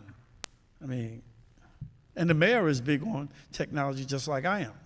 So if that system is working for her, if it's not working for her, how many other entities that's doing the same type of work is not getting us their money either? So that's unacceptable to me. Very unacceptable. Can I say one more thing? What I'm trying to understand is when we do pay the bills, they're on perforated statements. They tear them off, they scan them through. And every other county that I record in, when you scan that through, it posts immediately on the system. So you can walk from paying your bill to here, and it's already posted, your water's paid, stamp, you go on. Not in Baltimore City. I mean, even if they stopped sending, if they did it local posting, it's posting quickly on your website. I seen some on there, 323, but it's not up on the system where they're making us pay it. So when we go over there, it says something different. It's 6 weeks behind what the internet is. Why is that? And we're erroneously paying things. They're giving my mother bills for stuff that's already been paid, and it's my job to prove that it was paid because their systems are 6-7 weeks behind. So, why? Thank you, Ms. Simmons. Director Chow, you had something to add? That's Mr. Lacy. First of all, sorry. Yeah, first of all, I will follow up myself with MOITs and others. And secondly, I just want to reiterate what I said earlier in the presentation. Although our system is modernized, the billing system or the accounting system on the finance side is not. So that means they don't have the ability to post real-time payments, which is what she's referring to, right? So many times we go online to, for example, pay our credit card, right? Instantaneously, we should see the balance go to zero, whatever it is, right? There is a bit of delay. That is a technology challenge that finance is working towards resolving. I mean, but there is a delay in posting. But Mr. Chow, that's fine and dandy.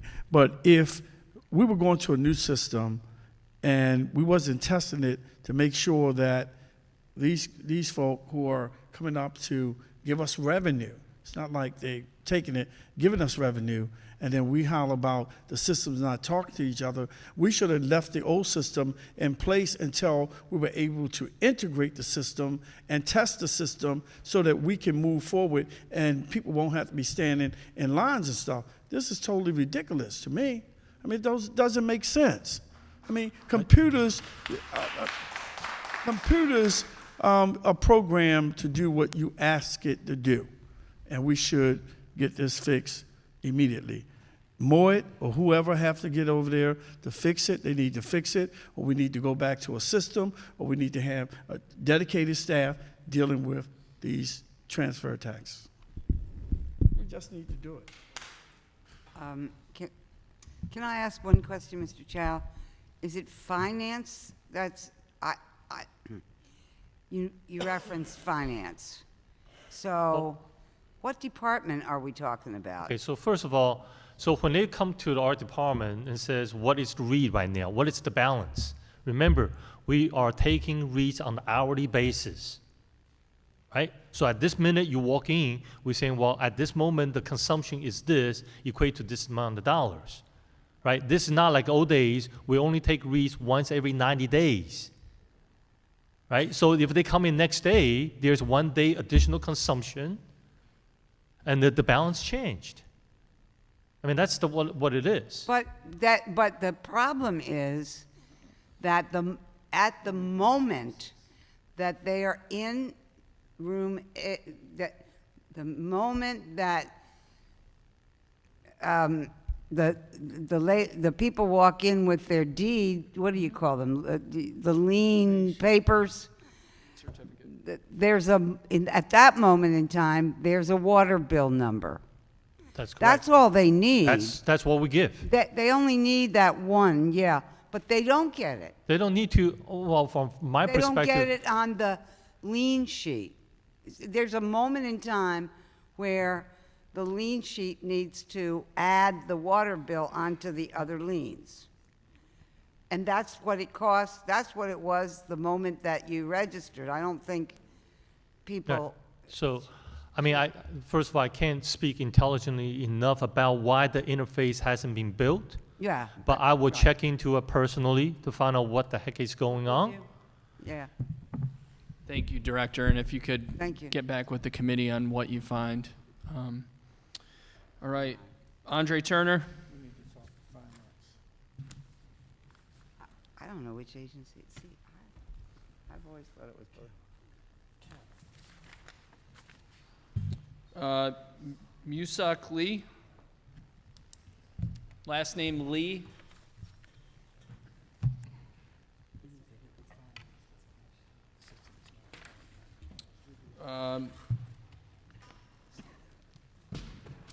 Folks that live in Locust Point, I recognize this address, but I cannot read your name. Dorothy something or last name Dorsey? Anyone from Locust Point? Okay.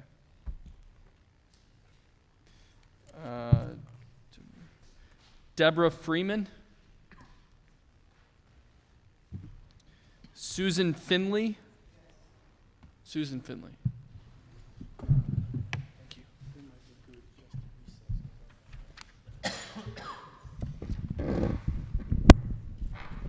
That's the plan. Thank you. My name is Susan Findlay, and I have several properties. Can you hear me? Oh. Turn. Yes? Yeah. Okay. My name is Susan Finlay, and I have several properties in Baltimore. That's a lot of individual bills and a lot of money. I have 2 questions and 2 problems. First, what is the point of monthly bills? It must be more costly to do it that way, and it seems to be simply a way to charge questionable fees more often, especially the infrastructure fee. Secondly, I would like to ask, should capital improvements be funded totally by residents? These are water main problems, et cetera, that have existed for a long time, and now, without any consultation with people, without people knowing how the money was going to be raised and how it's going to be funded, now residents are expected to pay the full cost of those capital improvements, and I think that that's a questionable philosophy. Now, in terms of, I heard somebody talk about the 1-inch meter and the sprinkler systems. Anybody who has more than the standard meter size, which I think is 1/2 inch, is going to pay a substantially increased cost. I have a vacant property with a 5/8, I think it's 5/8 inch meter, and I pay monthly an infrastructure charge of about $30 for no usage. And that adds up, and I hear that there is something that will reduce the bills of 1-inch meters with sprinkler systems, but I would like some relief also. Lastly, I have called the Water Department customer service about 8 times, and I've been on hold forever, trying to find out if bay restoration fees are rightfully charged to properties where there is no water usage. I was told no, I was told yes, and this is each answer was given to me several times. I wrote an email listing the properties involved. I sent another email, and to date, I have not heard anything. So, again, does a vacant building pay a bay restoration charge? Now, doing some research on the DPW website, I found that they say bay restoration, the cost of it is to be paid by users. But if you're not using water, you're not a user, and so logically it would seem that you would not pay that fee. So those are my questions and concerns. Thank you.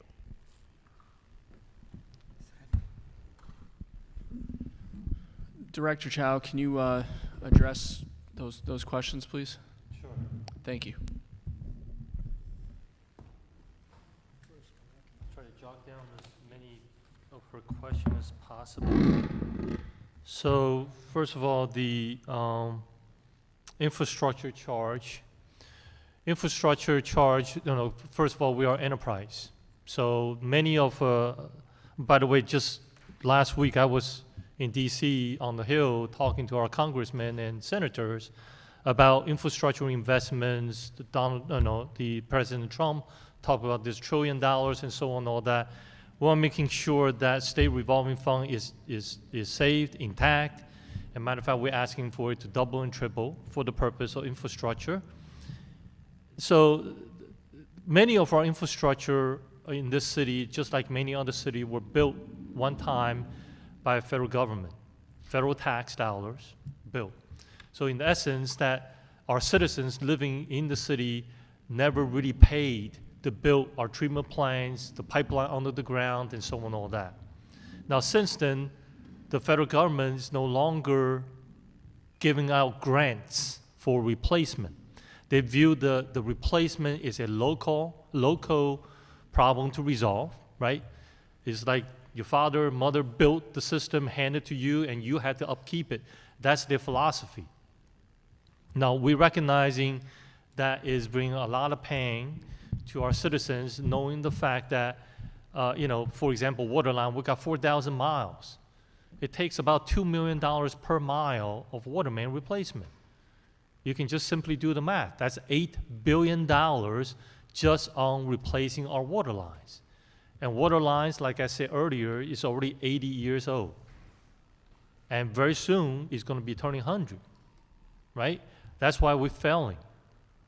So, right now, we're trying to put the system back on the 100-year replacement cycle perpetually. That means at the end of the 100 years, you start all over again from pipe number 1 all the way through pipe 4,000 miles.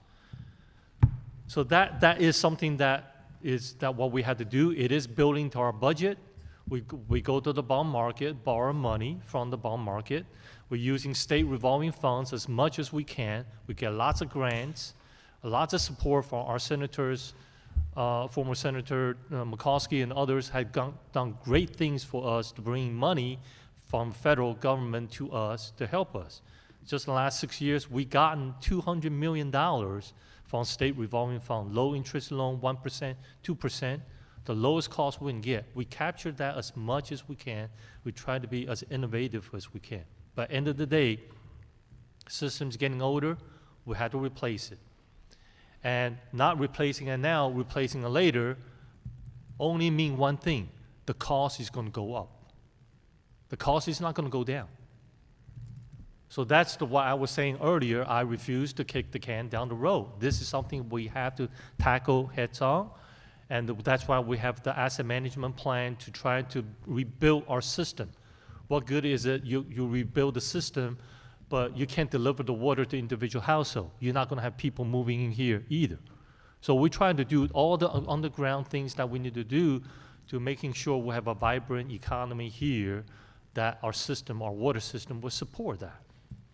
Now, the things that she mentioned earlier about bait fee, that first of all, that's a state fee for the purpose of funding wastewater treatment plants across the state. And the bay fee is assessed on all active accounts. So that means just because an account has no one is living there and or these vacant homes and all that, so long in our system is active, the state is looking towards us to collect that bay fee and turn over to the state government for the purpose of wastewater enhancements. The $30, first of all, I did a quick look at, I believe the $30 infrastructure fee is more like $27, but for 3/4 inch. For 5/8 is about $15. Okay, so these fees are there for the purpose of to ensure we have a steady stream of fundings that will continue to keep us financially sound. Because as we borrow money from the bond market, we got to make sure we pay it back over time so we can continue to recycle that money. And now, one thing I have mentioned to some of you earlier in conversation is that, unfortunately, we're living through a period where the city was not investing on an annual basis every single year all the way up to now. So therefore, right now, we don't have any bonds to retire. So that means every year, as we try to build or reinvest into our infrastructure, we had to raise new money in order to satisfy the payment for the new borrowing that we're getting from the bond market. So a mature municipality where they have every year they have bonds that are retiring, you can take that money, repurpose it again by borrowing more money from the bond market. We do have a gap, we do have a time gap in there that we haven't, just because the city, that's part of the reason why our water rates has been historically low. I call it artificially kept low, because we weren't investing. All we were doing is repair when it breaks. Do as minimal as we can. And that right now, what we are seeing and what we are living through is the consequences of those poor planning going back in time. Thank you, Director Chow. Mr. Chow, with the bay restoration fee at the vacant property, is no way that she can get a waiver for that? So, but Since she's well, not first of all, using if there are many vacant homes out there or vacant property out there, first of all, to me is if a home's vacant or the residents, the owner has the right to come to us and says, you know what, I want to abandon that account. That means stop that account for me, right? There is a turn-off fee associated with that. But then, of course, later on, should they want to reoccupy the property, they had to pay a turn-on fee. But that is a decision that they can make. But if they just simply says, I'm not living there, the home's vacant, and I'm not using any water, so therefore everything should stop. But in our system, it's still active. In order to stop the payments, we need to abandon the account. And Okay. that's something that the residents All right, is well, not well, very let me ask you this. And we can't do nothing about the bay restoration fee, but if she's not using any sewer, why can't that not be charged to her? Again, She's not is- using any sewer. Nothing is flush going into the sewer system. Again, the state, when we turn over the money, is they basically say, how many active accounts do you have? And then, you know, the fact that this particular account, even though you're not using water and didn't have any sewer going back into the system, but it's active. So for our tally system, you know, we're going to say we have 200,000, and that's, you know, multiplied by $15 a quarter, and that's what we need to pay. So, you know, we can stop that. There are means to do that. Thank you, Mr. Chow. Ma'am, I'm going to give you 30 more seconds. Director Chow, could you? Yeah, this is a new procedure because before October, you did not pay bay restoration on a vacant building. Can you please speak into the mic, ma'am? Yeah, I said that before October, when the bills became monthly, you did not pay a bay restoration fee. And as I said before, users, they said, have to pay. I am not a user. I do have an account. To end an account is prohibitively expensive. You have to pay to terminate the water, then you got to pay to get it back on. And I understand the problem with the cost of the system, but I really question the wisdom of thinking that every cost that you incur, even if it was negligence over many years in the past, should be paid by the consumer. I know that the city has problems, then the city should understand that people can have problems also. And you just can't keep pushing everything, whether it's real estate taxes or water bills, onto the consumer. And that's my response. Thank you, ma'am. Susan Finley? I'm sorry.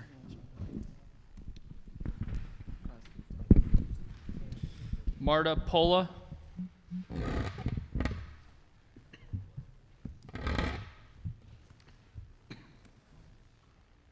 Members of the City Council, I appreciate the opportunity to address you. I'm here to talk about my personal water bill. In 1990, I bought a small two-bedroom duplex in the Windhurst area of Baltimore City. Until recently, I looked at my last 3 water bills before the debacle that everybody's been talking about this evening, and my water bills averaged $57 per month. Then in early December, I got a water bill for $707 and change. And I looked at it and laughed, and I said, oh, this is a joke. So I called the Department of Public Works, and I explained the issue, and the gentleman that I spoke to said, let me have your name and number, and someone will call you. And I waited, and of course, no one called. So then I called again, and I spoke to another gentleman, and he took my information, and he said, we'll be in touch. No call again. The third time I called, I had a gentleman tell me that I could submit a request for a credit on this bill, but that I probably should get a plumber. I'm sorry, the first one who I called said I should get a plumber to check my house. So I did have a plumber come, but before he came, I started looking at my bill, and I looked at the numbers. And the bill that I received in early December covered 2 periods, June through October and October through November. And the amounts that were charged for water consumption and for sewer consumption went down from the first period to the second period. And this was before I had a plumber in my house. When he came to check my house, this is someone that I've used for some time, it took him 2 hours to find anything. And he said, well, the flapper in your 2 toilets might be a little old and I'll replace them, but it really doesn't justify the charge that you've seen in your water bill. And by the way, when I spoke to the gentleman in the city, I said, I'd like to have a hearing. And he said, well, we don't do that anymore. And I said, well, how do I explain what's happened? And he said, well, we don't do it anymore. So I went to the room across the hallway earlier. I had no intention of testifying this evening. I explained my dilemma, and I got a credit on what was $650 over what I should have been charged. I got a $60 credit. And I can't afford the $600 beyond that I'm being asked to pay. I live in my house by myself. I work all day. I get up in the morning, take a shower. In the evening, I brush my teeth, and that's pretty much the water that I use, except for the few dishes that I wash, because I don't even use a dishwasher. And I'm frustrated, and I have no resolution here. After I've gone to the other room, where do I go from here? So, Maria, can you please take another look at her account? Thank you very much. Ma'am, Maria's going to Thank you. take a look. Thank you. Last name, Oyanuga? Last name, Oyanuga? First name, Francine? Anyone named Francine? Quentin Van? Quentin Van? Kevin Adams?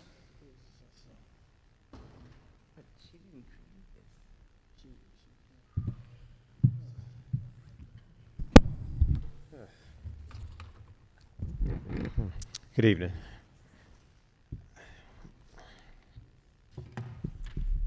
My name is Kevin Adams, and I'm at 1624 East Preston Street. I have enlisted Councilman Robert Stokes' office in order to help me resolve my bill. My bill more so wasn't with the actual water meter itself. It was with the installation. They have since resolved it. At one point, there was an average of about 166 every 3 months, and went to from 166 every 3 months to 1,700. Then from 1,700 went to over $5,000. Okay, I had at one point contacted DPW. We had a hearing.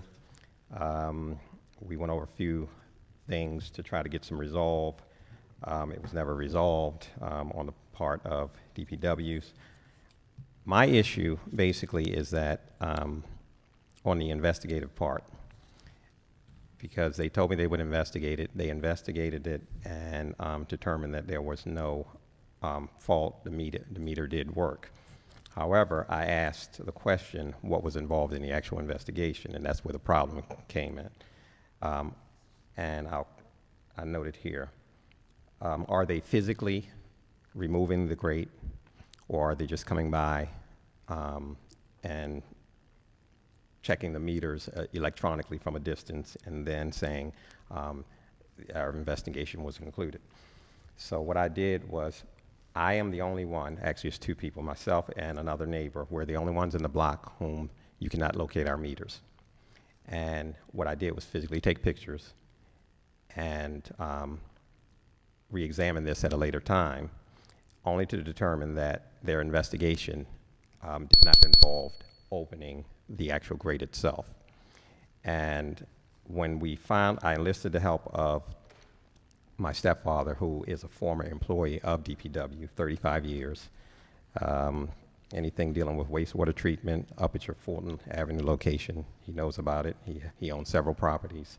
He also basically helped me in the process. We went to the actual grate, lifted up, and we saw water continuing to flow. We fixed the problem, and you notice over a few months, the adjustment came back down to where it should be, about $51 a month. Okay, so my thing is this, with some of my other neighbors, when they are physically saying that they are investigating it, how can we prove that they are actually doing what they said they should do? Okay, or is what method's being taken here? Is it a thing where they are physically like giving a timestamp with the meter when they're investigating this, or are they just doing drive-bys, so to speak? Okay, and we found that for the ones that actually came by to physically open the grate, they could actually determine the problem, and the problem was just simply tightening a coupling. Okay, so I'm not into just stating problems without trying to give some resolve. And for some of the seniors, I'm also one of the members of the Oliver Community Association, and I'm going to have to report back to them some of the findings here today, that of which I can, you know, kind of remember. But what I am open to possibly is talking to Robert Stokes at a later date in order to possibly give some ideas for a resolution that may involve DPW not being able to attach water bills to property taxes until maybe the final judgment of a court after all reasonable efforts have been resolved, and something that maybe we can sit down and talk so that we can examine that. And that way, if we can come to some conclusion, it's a possibility that at least people will not lose their homes in the process, okay? Because, you know, that's my suggestion, or just a possibility. Okay? Thank you very much for your testimony, sir. Right. And Councilman. I'm just going to mention Delicate Maggie McIntosh just had a bill passed in Annapolis on the House side. Put a stipulation, I think it's a whole year before somebody's house can be taken behind water bill. So once it passed in the House, it eventually will pass in the Senate. So that's great. That really helps out. So Okay. Sure, we'll talk about the other things. Okay. All right. Beautiful. Thank you. Darlene Watkins.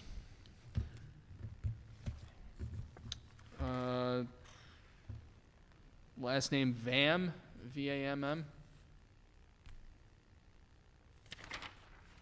Steve Samoris.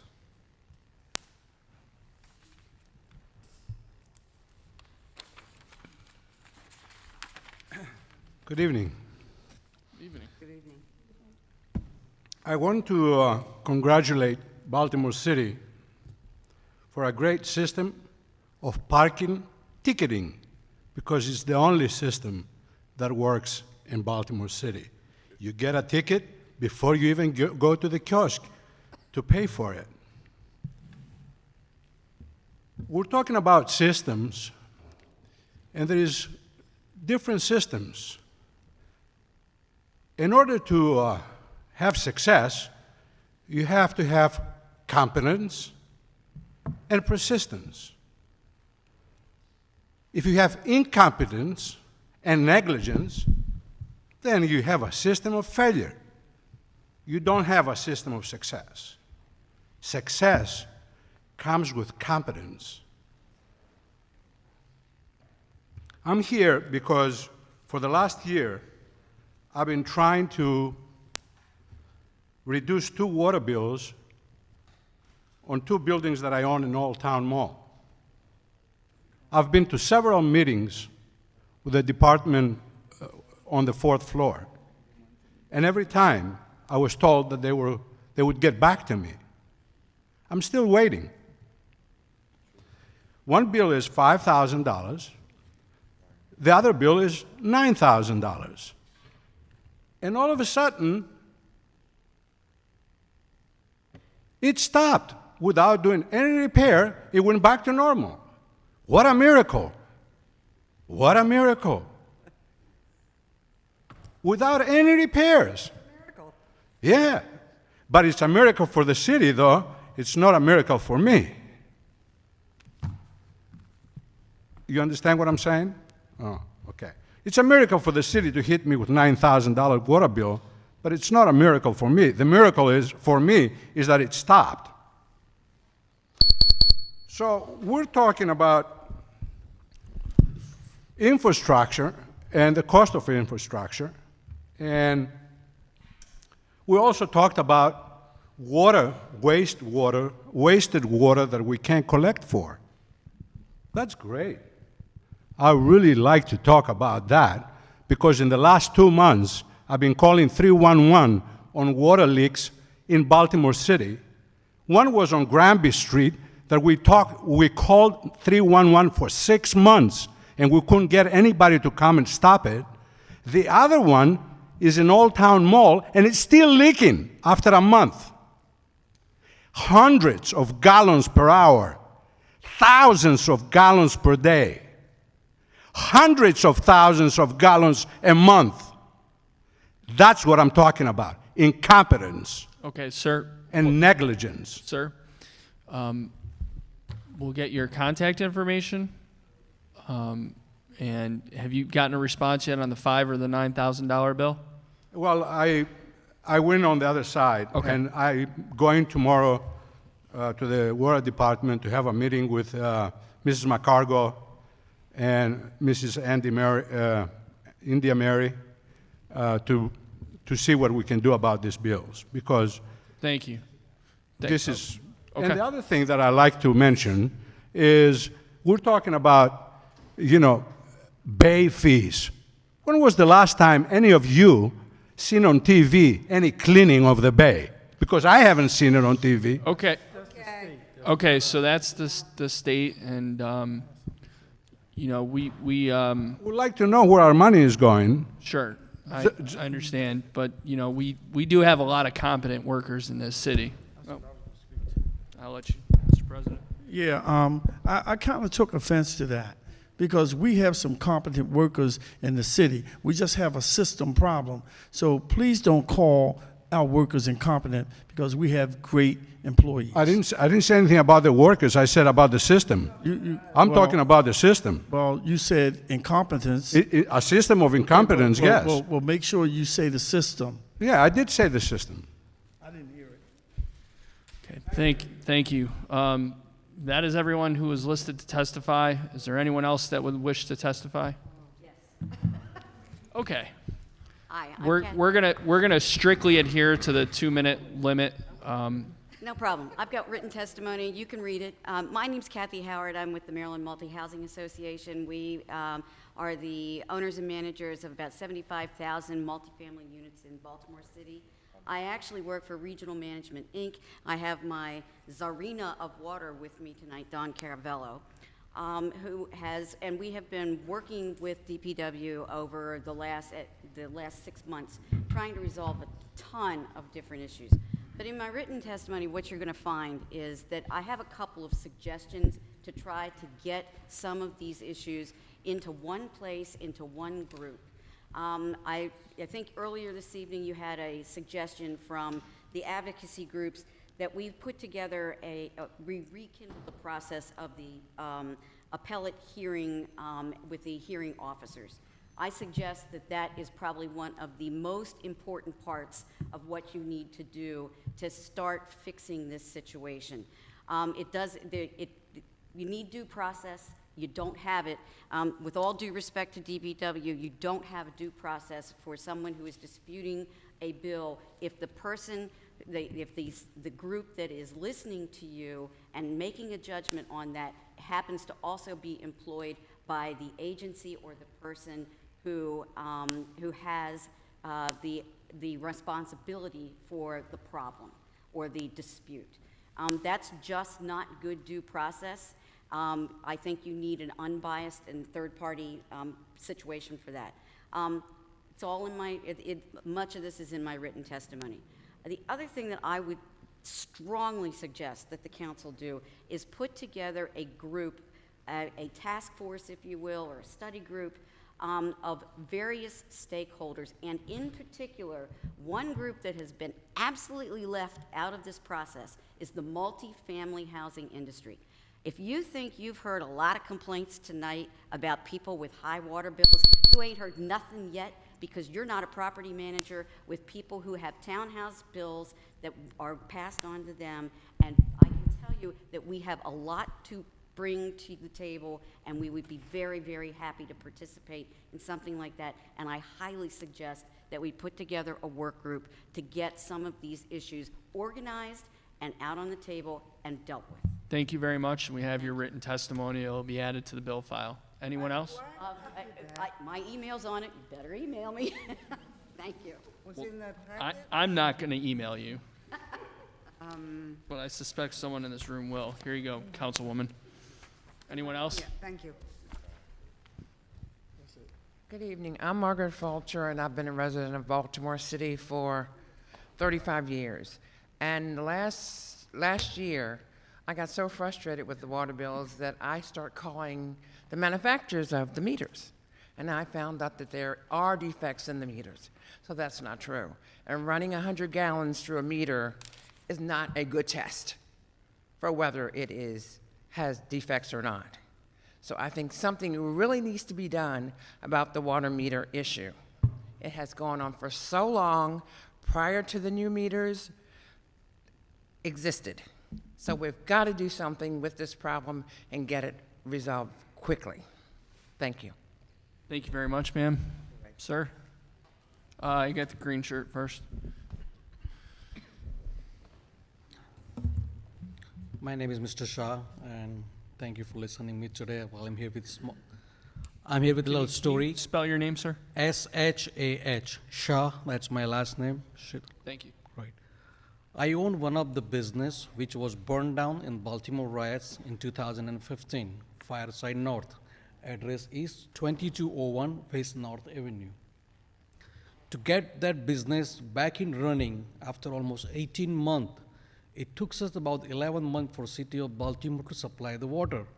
Same thing for the health department. All the license process is so delayed to bring business back to the life, to offer community what they need. We got the first water meter bill, which is the minimum usage, and we were happy. Very next month, we got about $2,000 jackpot bill. And since then, I'm questioning City of Baltimore, calling customer service. Every time on the customer service, they like to listen to your story with the challenge give you, we will follow up, somebody will follow up. And like it's doctor, you go to doctor and ask, I got a fever, he write down you have a fever, and they can have remedy. With the City of Baltimore, when you call customer service, every customer reps first listen to the story. You got to repeat 50 times to every single individual of the Baltimore City when you come back with a problem. Why cannot, by the first time, when somebody take the complaint, write down the details, and that helps people like us not to wait 1 hour to get customer, somebody online, second to repeat your story, and third time a funny laugh, and then hang up the phone. And that's what my story is. I'm a business trying to bring business to the Baltimore City.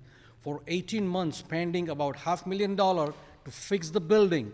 ABC Channel 2 put the whole news after 1 year that I cannot successfully open the business because of too many things involved in Baltimore City to get approval.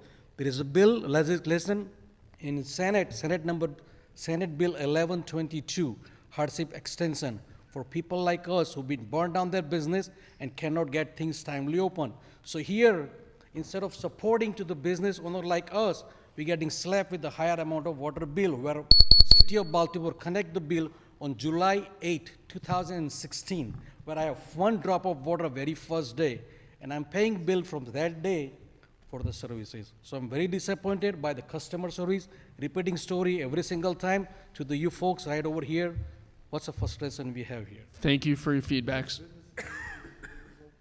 Is your business open now?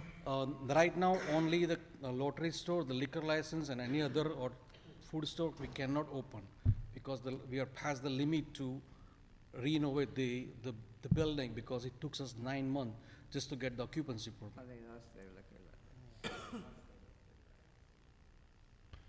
But they got hardship for that. So you said during the unrest, you lost your business, so that means you lost your liquor license? Yes. Okay, have you talked to him about the hardship? Yes, I've been in touch with Senator Joanne Carter. She represents the bill 1122, hardship extension, and that's going for amendment too. So hopefully that bill get full approved, and maybe I'll able to get open the full business. Well, because it was no fault of your own, they should have worked with you. So if you, Tony, if you can get us information and we can look into it with the liquor board and find out about the hardship, because if his business was destroyed during the riots, that's not his fault. Thank you very much for understanding, sir. He's lost it. Sir? The license is dead. Good evening and thanks. I own a home in Federal Hill in Eric's district and never really had a problem. I've owned the home, been there. I'm sorry, what was your name? Mike McCoy. In which district? Federal Hill, South Baltimore, a little bit up from Little Havana. So, well aware of the problems the city's been having with the bills, social media, it's all over. The Facebook pages, a lot of the constituents acknowledge you on there for help. And I've been tempted to, time after time, to give you a call. However, I've jumped through the hoops many times coming down here. I've been to the building across the street probably 4 times to address an issue that started, it's fine for 30 years, 30 plus years I've owned the home. Fine until this past summer. My bill was consistent quarterly within a couple hours for years. When the billing cycle changed, and the meters had changed, from June till November this past year, I didn't get a bill. And then when I did get a bill, it spiked. Now the bill is more than triple. It's triple it's triple on a monthly basis what I was paying quarterly. And nothing else has changed. The house was newly rehabbed 2 years ago. I did the water turnoff that the water department first recommended. Nothing. They actually said what was on my side. I said, it can't be. Can I have an inspector come out? Scheduled an inspector. Inspector never came out. Unsolicited, he came out when I wasn't there. Said, yeah, it's his problem. Scheduled another time for me to meet the inspector there. Didn't meet me. Came unsolicited again. My sister was there. He came in and said, yeah, you have no problem here. I've had a plumber that you're probably well aware of in Federal Hill. He's checked a lot of properties, said he can't find a problem. He came out, no problem, Mike, there's no problem on your end. But we're asked to prove a negative. We're asked to jump through all the hoops to prove that we don't have a problem. And I've been doing that, and it's frustrating because now, every time somebody's scheduled to come out, I either have to take off work, I have to take off work to come down here today. I'm in sales. It's impacting my income, but I still have this problem where my bill is tripled for an unfound reason. And we're asked to prove this negative time after time. So I go over to the desk where they're trying to help people, and I'll just read something. At the bottom of this water and sewer adjustment request form, they give me this form. And it says, well, please describe your leak. Well, I don't have a leak. Okay, so I have no leak. It's been checked. Then at the bottom, by checking this box, I verified necessary repairs and so forth. And that bill cannot be made adjustment until repairs have been completed. Didn't check that. The last thing that really I'd like to address this says, I authorize DPW to process an adjustment on the water bill or sewer portion of my bill. If approved for adjustment, this will be one of two adjustments authorized on my account, which may result in TPW denying a future adjustment, even if the future adjustment is for a higher amount. So if I check this box and say, okay, yeah, come on out, I have a problem, right? And they say, okay, yeah, you have a problem, and we'll adjust it, and it's adjusted $20. Then what if I have another problem 6 months down the road, a year down the road? I can't address it. This says check this box, and you're free. Cannot adjust it. It's absolutely insane. Everybody knows we're having this problem. I mean, there's intelligent people in the city, on the council. We've been hearing about this for months. It's been in the media. It's been all over social media. We know there's a problem, but every time I come down, it's jump through hoops to try to prove you have a problem. Did customer service take care of your issue over there? No, I was asked to submit this form. And so you're... So reluctantly, I submitted a form because otherwise they say, well, we can come out and we can pull the meter and you can go for testing with the meter to prove it's broken or not broken. Then we may adjust your bill based on what the findings are. Director Chow, can you address his comments about the, checking the box with respect to how many times the Well, first of all, at least as I'm sitting here listening, my interpretation is it looks like we are able to pull up the consumption. The consumption was elevated. Of course, all these I need to verify that, right? Once I get out of here, we can pull up on the computer. So what this basically says, the consumer says, I don't know what happened. Right? On our case, we know what was registered through the meter, and we see the hourly consumptions, whatever was happening in the individual household, we had no idea, right? Whether that was leak, whether it was somebody left the faucets on, whatever they are. But if the consumption is real, what we basically says, which is in my previous testimony, is that we offer this once every 2 years, an adjustment, right? So we can adjust this accordingly, but that is, again, it is up to the residents to determine when they want to pull the trigger. So the one-time adjustment is when the property owner is at fault, correct? Like if the problem is found to be on DPW's side of things, that doesn't count towards the one adjustment. So if the problem isn't yours, Mike, then DPW will adjust it, and you still have that one future credit in the bank, if you will. Does that make sense? Please. I understand what you're saying, but it doesn't state that on there. It has to be more clear. But the other thing is, as the director said, do the math. He said that a couple of times earlier. Every time I try to do the math and prove my water usage, which was on a quarterly basis, and I look at it 3 individual months and add it up and look at the gallons used, very little difference. And they acknowledge it's very little difference, but they said, well, we understand, but you still got to do this. And I'm saying, well, do the math. Look, here it is. It's changed very little. Well, we understand. That's all they can tell me. We understand. So how can my bill triple if relatively in the quarterly billing, as opposed to 3 separate months of the monthly billing, are relatively the same?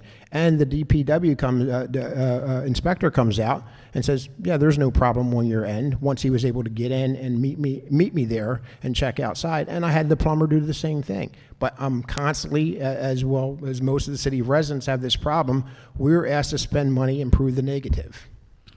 So let's get you with Maria after, and she can take another look at it. And Director Chow, that, I don't know your thoughts, but that seems like a reasonable suggestion to the form, to put in maybe an asterisk beneath that to say, if DPW is found to be at fault, or if the problem is on the city side, this would not count against your ability to use this in the future. Is that something that you'd be willing to consider? Okay, thank you very much. Thanks, you. Mike. Anyone else? Can I say one thing? Yes, please, briefly. I would Very just brief. Sure. Microphone. I'd just like to say, I don't like these appeal forms. I'd rather have informal hearings. But while we talk about that, I have a lot of constituents who won't submit those forms because of that phrase. And so maybe they would if there was an assurance, and because people think of the worst. They think, well, I'm in trouble now, but I could be in trouble a lot worse a couple months from now, and I'm blowing my chance. It's like money. It's like money in the bank to leave that alone, and for the worst case that's going to come along. So, if you asterisk in about if it's, and I don't know how you prove it's Public Works' fault. I guess if it's not your fault, it's Public Works' fault. But however you figure that, just things come in bunches. And sometimes all your bad luck comes one right after another about all kinds of things, and then you're okay for a couple years. But right now, if you wanted to add that line, I know my constituents would use it more often. Thank you. Thank you, Councilwoman. Councilman Reisinger? Thank you, Mr. Chairman. After sitting here for 4 hours and 10 minutes, which is our job, let me say this. Oh my gosh, we didn't vote.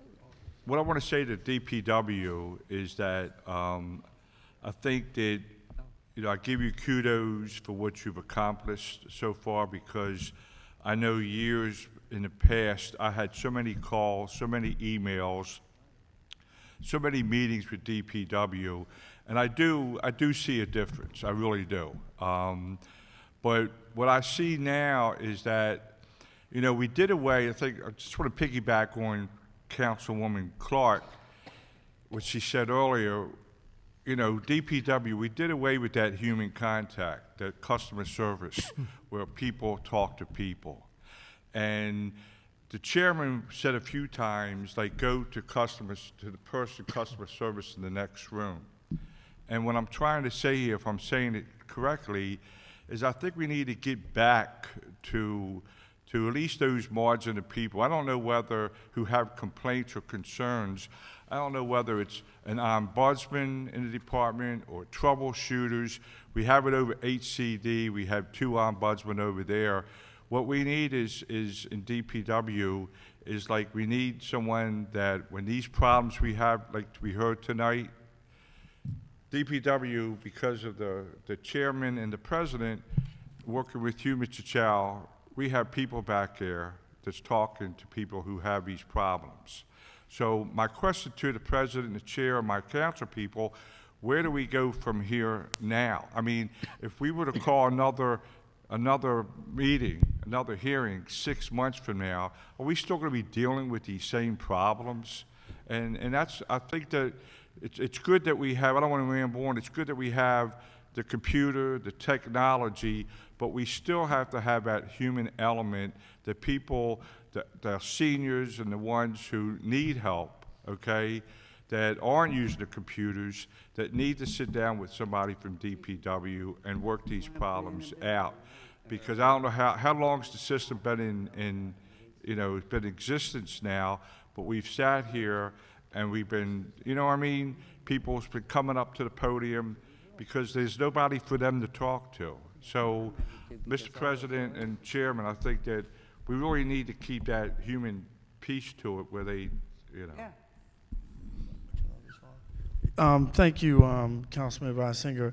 That's what we've been discussing, and we want to work with Department of Public Works to make that happen, because if not, we're going to legislate it. So I would prefer to work with them rather than legislate it, because we can put an ordinance in and say it's a requirement. We don't want to do that. We want to work in cooperation. So, Director Chow, Ms. Simmons, thank you, and thank you to your team across the hall. If at all possible, even if the people that are on the list, I know there's an extra 15 people on that list, if they can't be gotten to tomorrow, can they at least be contacted, just so there's lines of communication open and they know that someone's going to get in touch with them. Maybe it might not be till Friday, but just to let them know that we didn't forget about them. We're going to recess, and we are going to vote this out of committee on April 4th. When we have everyone from the committee here, we have a number of other hearings that day. We do not need DPW or finance to show up at that hearing. So we're going to go into recess. Thank you, everyone. I'm supposed to read that. Thank you all for attending this hearing. Please check the area around your seat to make certain that you have everything that you brought with you.